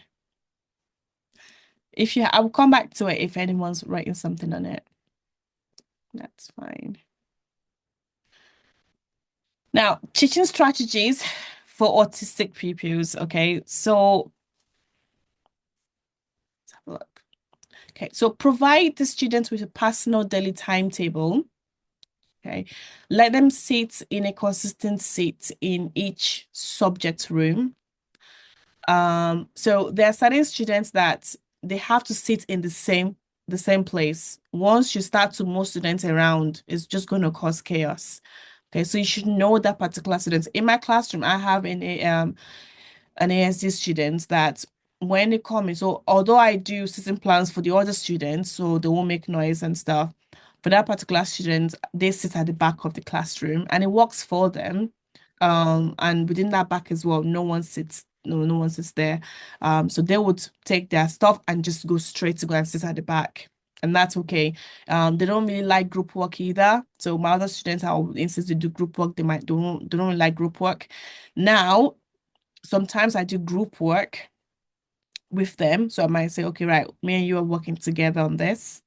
And, they'll be able to, without giving me eye contact, they'll obviously do what we'll work together anyways. And that's okay, that's fine. So they're still having a go on things that other people are having a go at as well. It's just that it's being managed differently. So Chuka is still at the school, where he uses a laminated timetable colored coded by subject. So his form tutor reminds him each subject's teacher to allow him a few extra minutes in lessons to settle in. And I think this is really, really vital. Sometimes students can be overwhelmed, okay? And especially when they're moving in and out of classes as well, especially in secondary school when you're moving in and out of classes. So, like that's, I think I'm not sure. I think some schools they stay in class and then the teacher can come in. But if it's those one where like you have to actually go, if you're going to science class, for example, you have to actually go to it. It can be very overwhelming with a lot of students around and stuff. So, just in the minutes, just calm down if they're overwhelmed. So just give them that time, give them minutes, just calm down, and then carry on with the lesson. So adapt the environment for sensory needs. So understand that noise, light, smell, and touch affect autistic pupils differently. Other flexibility, offer flexibility where possible.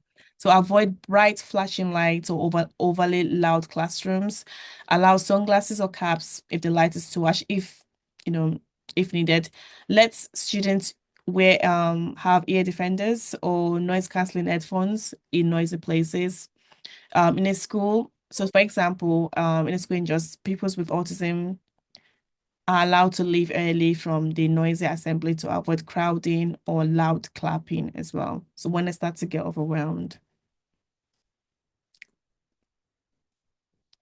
So use structured work and scaffolding. So secondary school content gets harder and autistic pupils may struggle with open-ended task, written long essays, group projects. This goes for primary as well. So you can adapt it to to the year you're teaching. So provide writing frames, graphic organizers, and model answers. Break assignments into chunks. So intro, point one, point two, conclusion. Use checklist for multi-step task. Okay, so have you done this one? Have you done that one? So give scaffolding sheets to certain students. So again, they're still doing the same work, but you're just giving them pointers to check their work. Okay, so I'm using fractions, going back to fractions, for example, if you're looking at adding fractions without the same denominator, one of the things that you can do is have pointers, which is, okay, make sure you check your denominators, are they the same? Okay. If they're not, then do the step. So they can always go back to it and check as well, and use pictures as well to help. So in English lit, for example, so instead of saying analyze Romeo's relationship with Juliet, give a scaffold. So what does Romeo say? What does Juliet say? What's the results? For certain students that you know that they can definitely do certain things, you can obviously give them certain questions that things like analyze Romeo's relationship with Juliet. But certain students that are struggling, they need to look at ways to break things down. It involves planning and it involves time. So you're still using the same curriculum, you're still using the same scheme of work. You're just scaffolding certain parts of your task.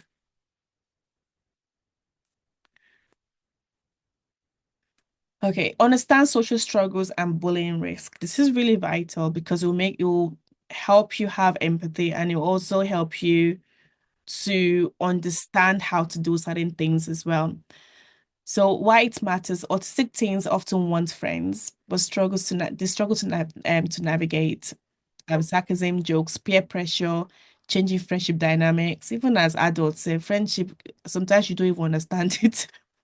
Let alone autistic kids. So strategy, teach social rules explicitly. So this could be through life skills, which they actually need to have. They need to have life skills. So although they have these superpowers, um, you also need to think about, which I do in my classroom, which is, okay, I'm raising you up to be independent. I'm raising you up to do certain things by yourself. So pair them with empathetic classmates. Um, um, and monitor for subtle bullying, so mocking, isolating. So I know that in schools, it has happened in my classroom where, I had a particular student um that was showing some symptoms anyways, and I could hear some mumbling from other kids, giggling and everything. Those kind of things, you need to deal with it right out right there, which is not acceptable behavior. We don't do this, we don't do that. People are different. And I think it's about educating as well, the whole class, because one thing you have to understand is that you have to be able to ensure that all learners feel comfortable in your class. That's your duty as a teacher. Um, just like it is a duty of your manager to make sure that all teachers feel comfortable in the school. Okay, so your duty as a teacher is that in your class, you are the boss of your classroom. You are safeguarding and making sure that all your students are safe. So that's one of your role. So if students are bullying or making or mocking, don't ignore it, snap it right there, end it right there, and then educate them as well, because sometimes they don't even know what they're doing, you know. So educate them as well that people are different. We don't mock, we assist, we help where needed, make everyone feel welcome. So Kemi in GS3 is often left out. A class teacher assigns another a kind patient student to be science partners. Kemi begins joining group work and is gaining more confidence in a classroom. There are certain students that that when you body them up with some type of students, they actually ignite and they help bring out the best out of the students. So you use that to your advantage as well.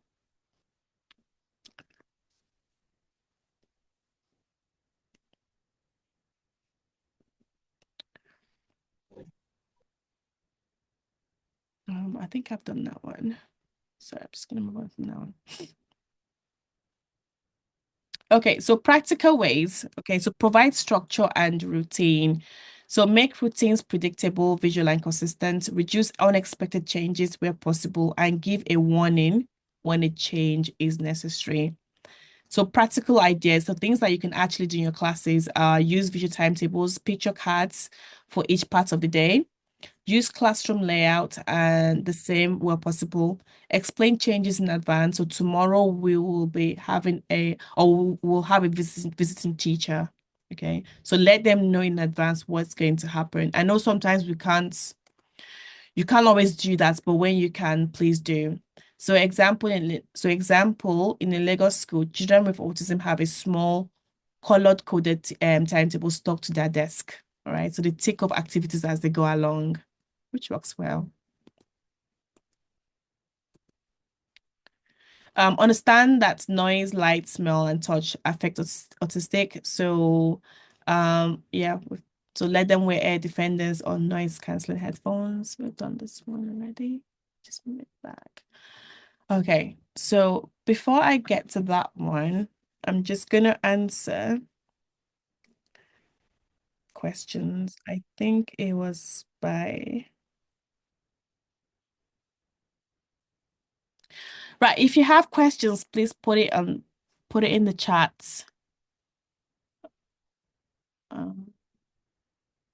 Okay, someone said slept the training is out.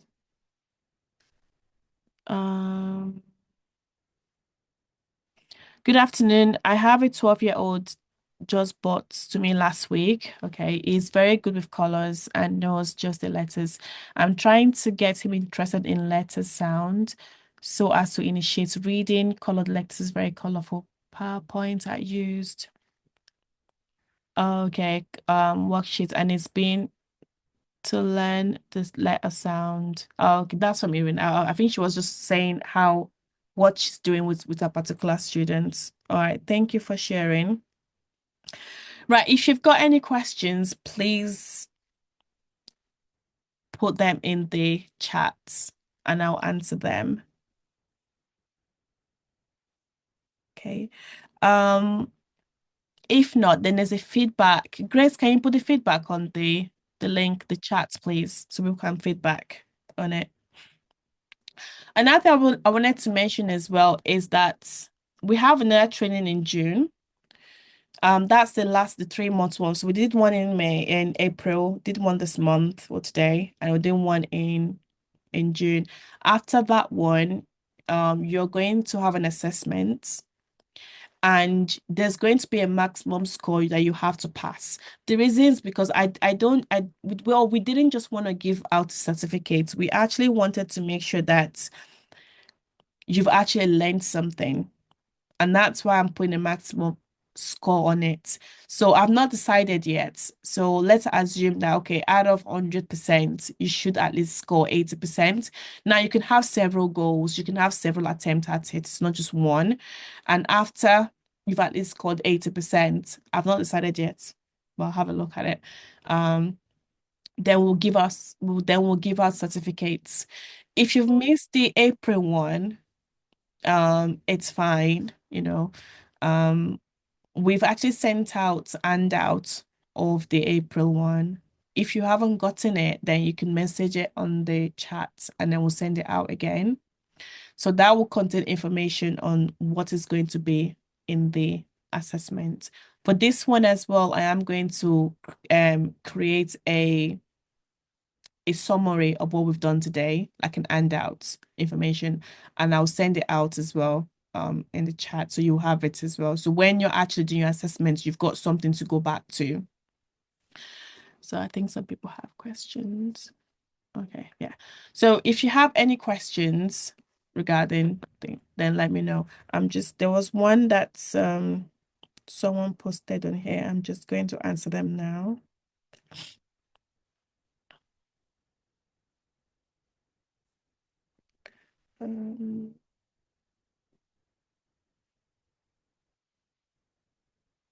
Yeah, this was by DJ. So I'm currently working with an 18-year-old autistic boy, but he didn't always follow instructions, even after careful instructions are given. So he's struggling to meet appropriate social behaviors expectations.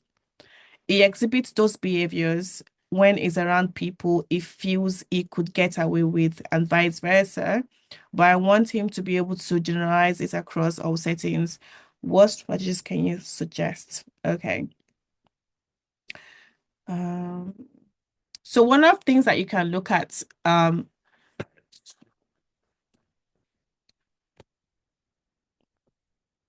so one of the things I want you to look at is that, so autistic students, so they may appear to ignore instructions sometimes, okay?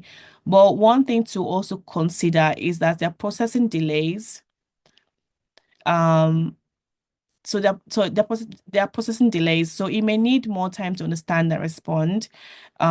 Literal interpretation, so it might misunderstand the nuance or tone they are using as well. Overload or anxiety, and also task avoidance due to fear of failure or low confidence. So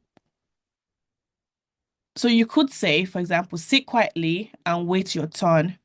but then he or she might start pacing. So this could be a self-soothing behavior or a way to regulate anxiety.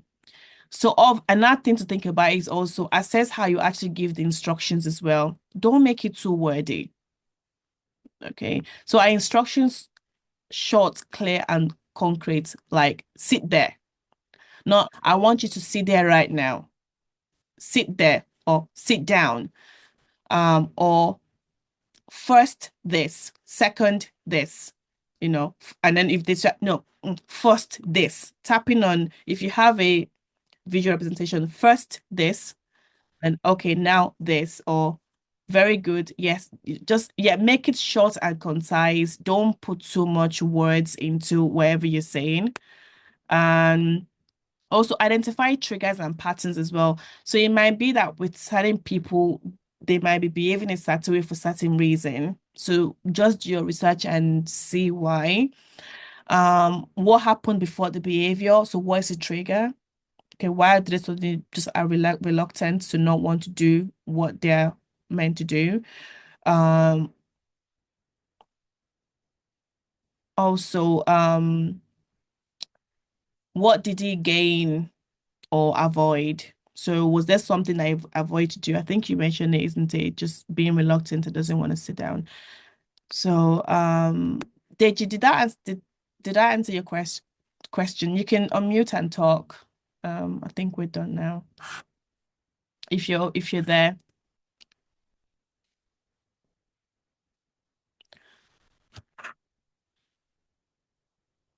Um, oh, maybe it's gone. Okay. Sorry, I'm here, please. Oh, okay. Can you hear me? Yeah, I can hear you. Okay, so he didn't struggle to obey me, as his teacher. But when he gets home, or maybe other teachers are maybe telling him to do something, he would not want to do it. But Okay, so does it? So, but he actually obeys. Like he listens to you, right? there, Huh? Sorry, he will do it. he would do So it. the antecedent, So the ABCD antecedent, he will deliberately not do it. So I think he's seeking for maybe what I will I even term it? Seeking for I don't know how to place it, but he's doing it. Yeah, he's doing it intentionally. He will even be laughing at you, laughing at people, and at home as well. He gets away with it. But he has one of his I think he's one of his family members. Whenever he goes there to maybe for holiday, they used to report to me that he cooperated with them, but to his parents, they are struggling to, get him to do things. They will now be asking me, Mr. Deji, how are you doing these things? How is he listening to you? I give him all the strategies, but I think it's kind of familiarity on the part of the parents. But now, to me and to other teachers in okay, the school, to me, I'm not struggling to give him instruction. okay. One thing I would say though is like, what are you doing then that they're not doing? I mean, what do you do for him to be able to, behave and follow instructions? What do you do? Teachers give him instruction, he wouldn't listen. He wouldn't even answer them. I think it's on level one. He maintains eye contact. He understands communication. He knows the time to behave appropriately. If I talk to him, and I'm not doing something so special with him. What I Yeah. just give him is I make a list of expectations. For instance, if I go for assembly, I will list. I have a checklist for him with Yeah. pictorial examples.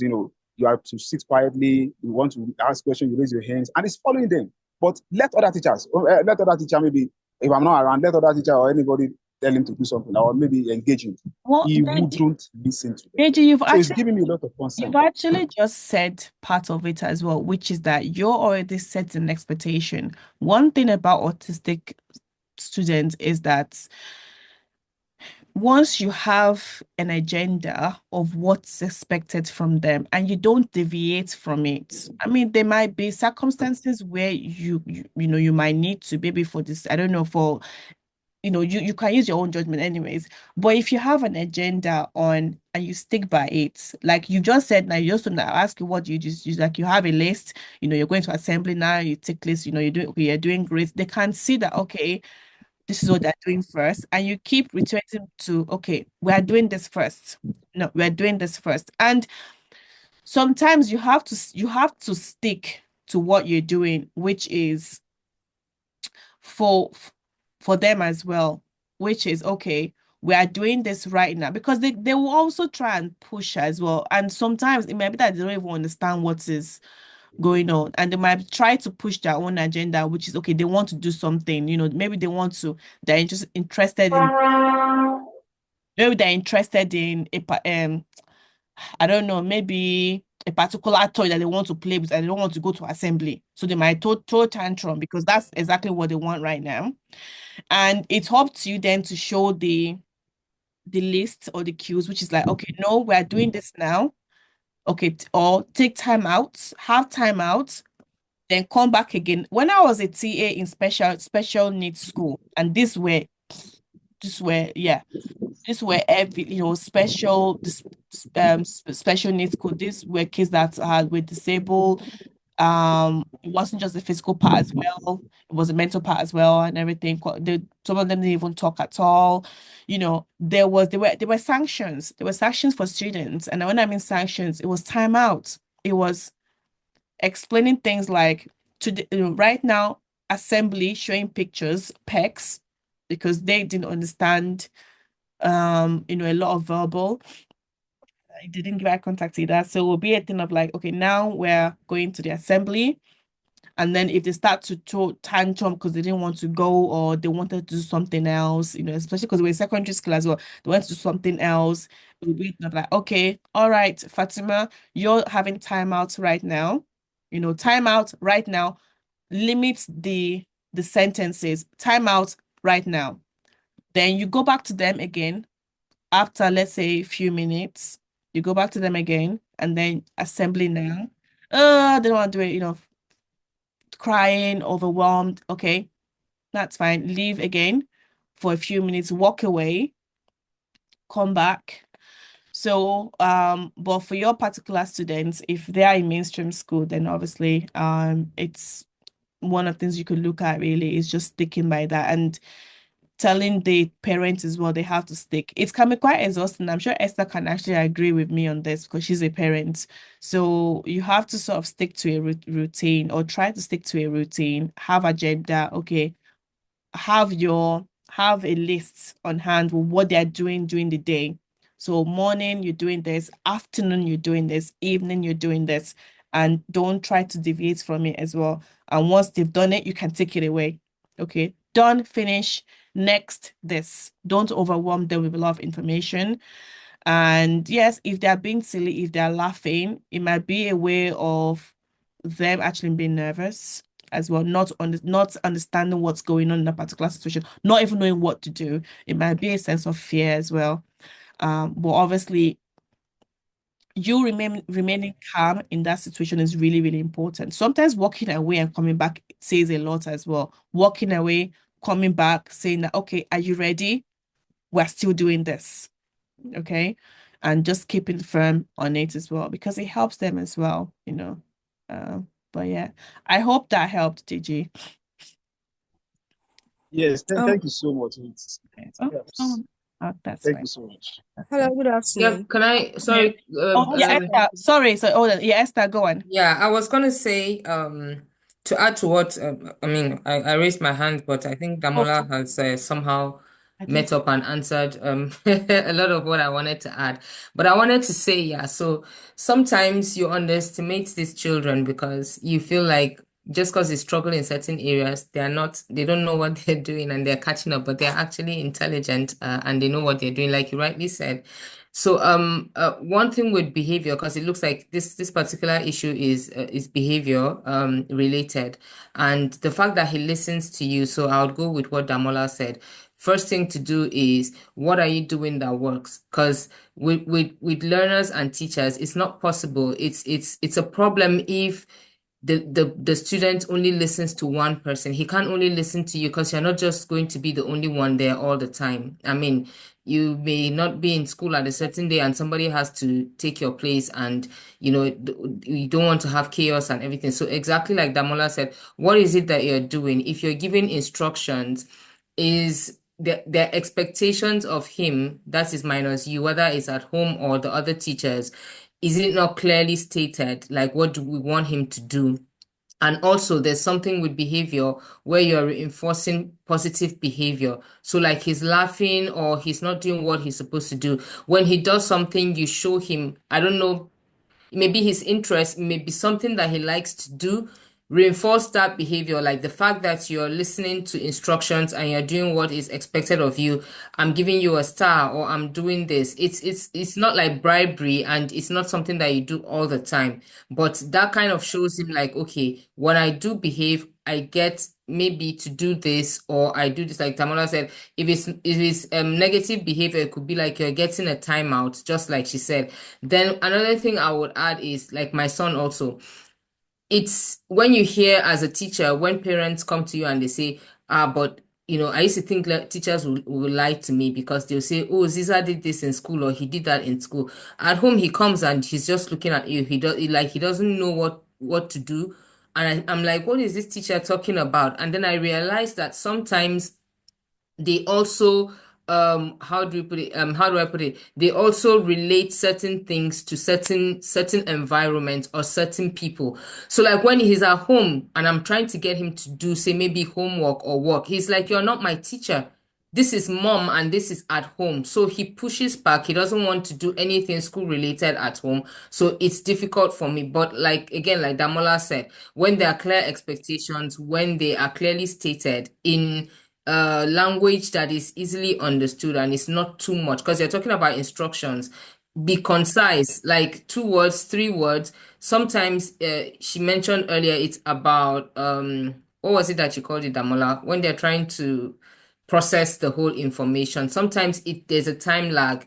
When I tell you go and sit down or go upstairs, get that bag and bring back to me, you have gotten it and it's easy for you. For them, they have stopped at go upstairs, and the rest their brain has not really gotten it. So you just have to measure your expectations and giving the instructions in a clear, defined manner. Yeah. One example I want to think about is that when, let's say you have someone trying to explain something to you that you don't understand, you're like, okay, you know what, just give it to me in simple terms. Okay.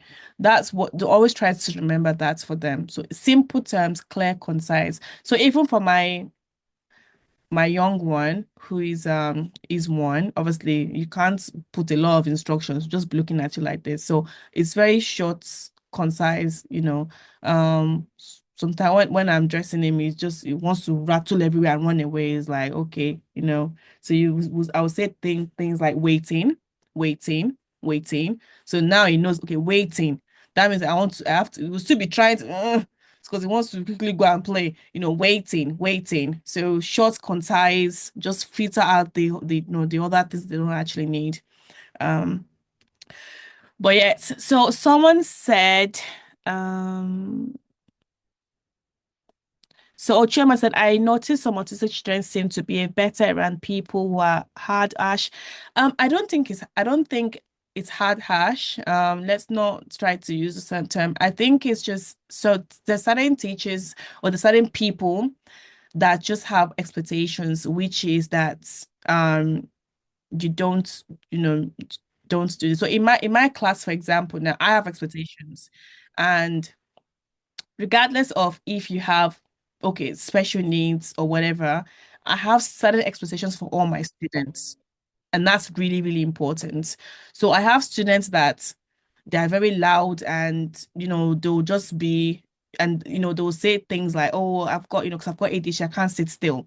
But then at the back of the class, I have an autistic child that doesn't like noise. And as a teacher, it's up to me to make sure that the child at the back of the class that's got headphones plugged into his phone and just rocking on the chair because it's trying to just calm down because there's too many things going on.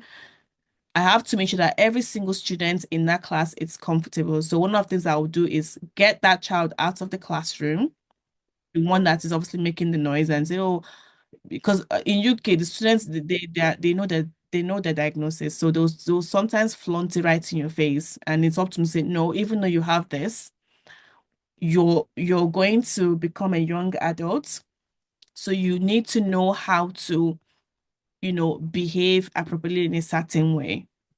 So you're not just telling them that, oh, you're this boy. It's like you can't behave like this because of so so and so. It's a thing of like, we have a classroom full of people and we have to behave in a certain way. Now I'm going to leave you to think about your behavior when you're ready. And these are like 16, 17-year-old. Okay. Well, obviously, if when you're ready, then you come in. So it's not about who is it's yeah, I think it's just about knowing knowing your expectations and sticking by it as well and understanding it as well. Does that make sense? And being fair and being nice to them. So when they do follow their expectations, you're congratulating them. Well done. Good. You've done this. Or good for doing this. Well done for doing this. Or no, time out, not allowed, or in classroom. So it's just taking sometimes it's exhausting, but you have to do it. And before you know it, like Esther said, because they have special needs doesn't mean that sometimes they are not as smart as they are. So it's a thing of like once you have expectations as well, they would actually follow it as well going forward. Sorry, can I say something? Yeah, go on. This is Trauma. I was the one that asked the question. Oh, sorry, yeah, Trauma, go on. Okay, so when I say people that are hard or harsh on them, I Yeah. actually mean people that do things like shout at them, beat them. Do you get? So like myself, I could give a timeout, right? Okay, yeah. But sometimes it appears as though the timeout is actually reinforcing the behavior. Like they actually wanted to leave the class. Do you get it? But some other teacher like shouts at them or uses a cane and they are calm. You get?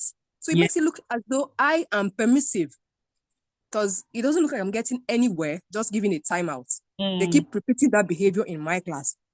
But with some other teacher, he shouts or he flogs and they don't repeat it in his class. You get me? So it kind of confuses me. I mean, one thing that just instill fear, even if you're autistic or not. I'm sorry, that just instills fear, which we don't want fear. Another thing you could look at, Chioma, is that if you know that that particular child likes going out, or they like the fact that okay, when it's a time out, they go out and they're happy. Take something from them that they don't like. Take something away from them. It might be that break time. I do it to my students, and these are older students. Yeah. I will say to them, you are sitting with me in classroom. Obviously, these are big boys. Yeah. I don't care. I can sit down. Obviously, me, I'm hungry, but I will make face. You are not going anywhere. We're sitting together. Like go and call man. We're all sitting together in this classroom. So you take something that they don't, and trust me, once you do that, in a stand phase, it doesn't mean that when I look at my classroom and my behavior and I look at other teachers, I think what I'm trying to say to you is that you don't have to come from a place of flogging for you to instill fear into students. Okay. I know that obviously as Nigerians, as Africans, that's the way that we've been taught, that's the way that we've been brought up. But I'm from someone that is standing in this position here and knowing that, okay, like from, I don't know, Esther she's in that PGC here as well. There are certain students that are even a lot more, rude than our own students in Nigeria. Yes. Yeah, but we still have a way of making sure that everyone in lesson. I will not obviously I can't even do it, but I will not even think of raising. Or may I always say I cannot even shout. I can't. I don't want to shout. I don't want to shout. I'm not going to shout. If you do this, this is what you expect from it. There will be consequences of it. So there are things that you can actually do without doing all those things. I think that's what I'm trying. That's what I'm trying to say. Esther, I don't know if you want to add something into it. Yeah, just to ride on what you said, there's really nothing. First of all, I don't subscribe to beating anybody, especially if you have a special needs child. I don't know why a teacher will be flogging them or screaming at them anyway. They can't really help. As much as we say they understand what they're doing or they're doing it intentionally, they also can't help a lot of things that they're doing. Um, it's just like behavior, carrot and stick, like Damola said. If you say timeout is maybe he enjoys it because then he's leaving class. Like she said, does the child cherish his break time where he has to be on the playground with other children? Then take that away if timeout is not working. Like with my son now, the worst thing that you can do, Damola mentioned that he's good with art. He wants to scribble, he wants to paint, he wants to sketch something. So if I take away drawing right now, he'll probably be going crazy. But if I say go and face the wall, it may mean nothing to him. He can stand there for like 5 minutes, 10 minutes that I give him, and he'll be happy to go away. He'll even be laughing or even having fun staring at the white wall or something. There must be something that you know that the child would respond to if taken away, and that should be able to settle that issue without shouting or without flogging or anything. By the way, even with neurotypical children, there are kids that even shouting and beating, they get used to it. In fact, there are some stubborn kids, they look forward to that You flogging. look for yes. You will flog, and then when Your you hand to finish, they will tell you, okay, are you done? what And else? they'll go and do another thing again. So no, that I wouldn't suggest that you do that. So just figure out what can you take away from the child, and make, like sometimes is sorry. Sometimes there's consistency. So you say you're going to do something and you don't do it. If you do that behavior, I'm going to take away, but then you don't do it. Or sit down and then the child is sometimes it's like you're playing with them. They're just looking at you and like this person is not serious. So sometimes it's like when my child was getting table ready, another example I'll give you. I know as teachers it can be a lot, especially since there are other children as well. My son will be expected to sit down at the table to learn something or to write. He can't do any learning because he doesn't want to sit down at that table. Like he will get up, I will drag him back, put him on the chair. We can do that. I'm standing next to him. I'm like, I'm ready. We can do this from morning till night. At some point, he's like, look, this woman is not going to give up. So let me just sit down and get the work done. And then I can face other things that she wants me to do. Eventually, we understand each other and he knows what I expect from him. So he gets it done and he goes. So, I mean, there's so many strategies if you're willing to learn. If one doesn't work, you can just explore another. Yeah. Thank you for adding that, Esther. Yeah, so you just have to keep trying on different things. The first attempt is always a difficult one. They are going to show different side of them, scream, shout, whatever. But if you hold on to it in the longer run, it actually fades. And what happens then is that those students then they look up to you actually. They really, really do. And they come to you for things and they become so open to you as so they want to tell you things as well. Things that they will not be able to tell a particular teacher that insists fear. They even want to do work for you, not out of fear, but out of like, oh, I don't actually want to learn to let the students let this teacher down. So yeah, I hope we answered your question, Chioma. So it's just about looking at different things, taking it away from them. Sometimes even a thing of like sometimes some things what I do is that once I've told particular students, stop talking in the classroom, told you this now, print sections, 1, 2, 3. Okay, I'll just leave that particular student. I won't even bother. When everyone's not leaving my class, I'll call them back. I'll just ask them to sit down there. They'll be looking at me, what's going on. What? No, don't talk to me because you didn't follow my instructions. So why should I listen to you? Quiet for a few minutes, 3, 4, 5 minutes. They'll try, I'm not ready to talk to you. Not now. Not now. Not so now they're realizing that okay, actually, when I was asking them to do something, they were not doing it. They were not following my instructions. So you put them in the same situation as well. Talking about this behavior for like other kids in your classroom anyways. So you could sort of iterate like a role play in a way, just for them to make them realize what you're saying. Then towards the end, you can then talk to them and explain and ask them questions as to, okay, so how did you feel about that situation when I didn't want to listen to you? then they will say, okay, then they will think about what they've done. I know that you probably think, "Ah, this is, easy, this one." Some children don't, they need the firm hand, they need this, but I'm telling you that these things actually work. That's what I'm saying anyways. They do actually work. So yeah. Tilayami said, like, to add to Damola and Esther, that teachers should be a reinforcer assessment, or should do a reinforcer assessment once determined that's the price. Yeah. After she has determined the reinforcers, she will have to periodically do a reassessment. Yeah. So always reassessing that, okay, this doesn't work. Let's change it up again. So I'm being consistent as well. Yes, thank you. Okay, so someone said, how do I handle a child who couldn't speak, walk, but just sitting over 2 years? Sorry, but just sitting at over 2 years of age. I'm not even sure if what of sure of what he has. Okay. So I think the first thing might be that if you're worried, Sijuade, do you want to elaborate a little bit more on what you've written there?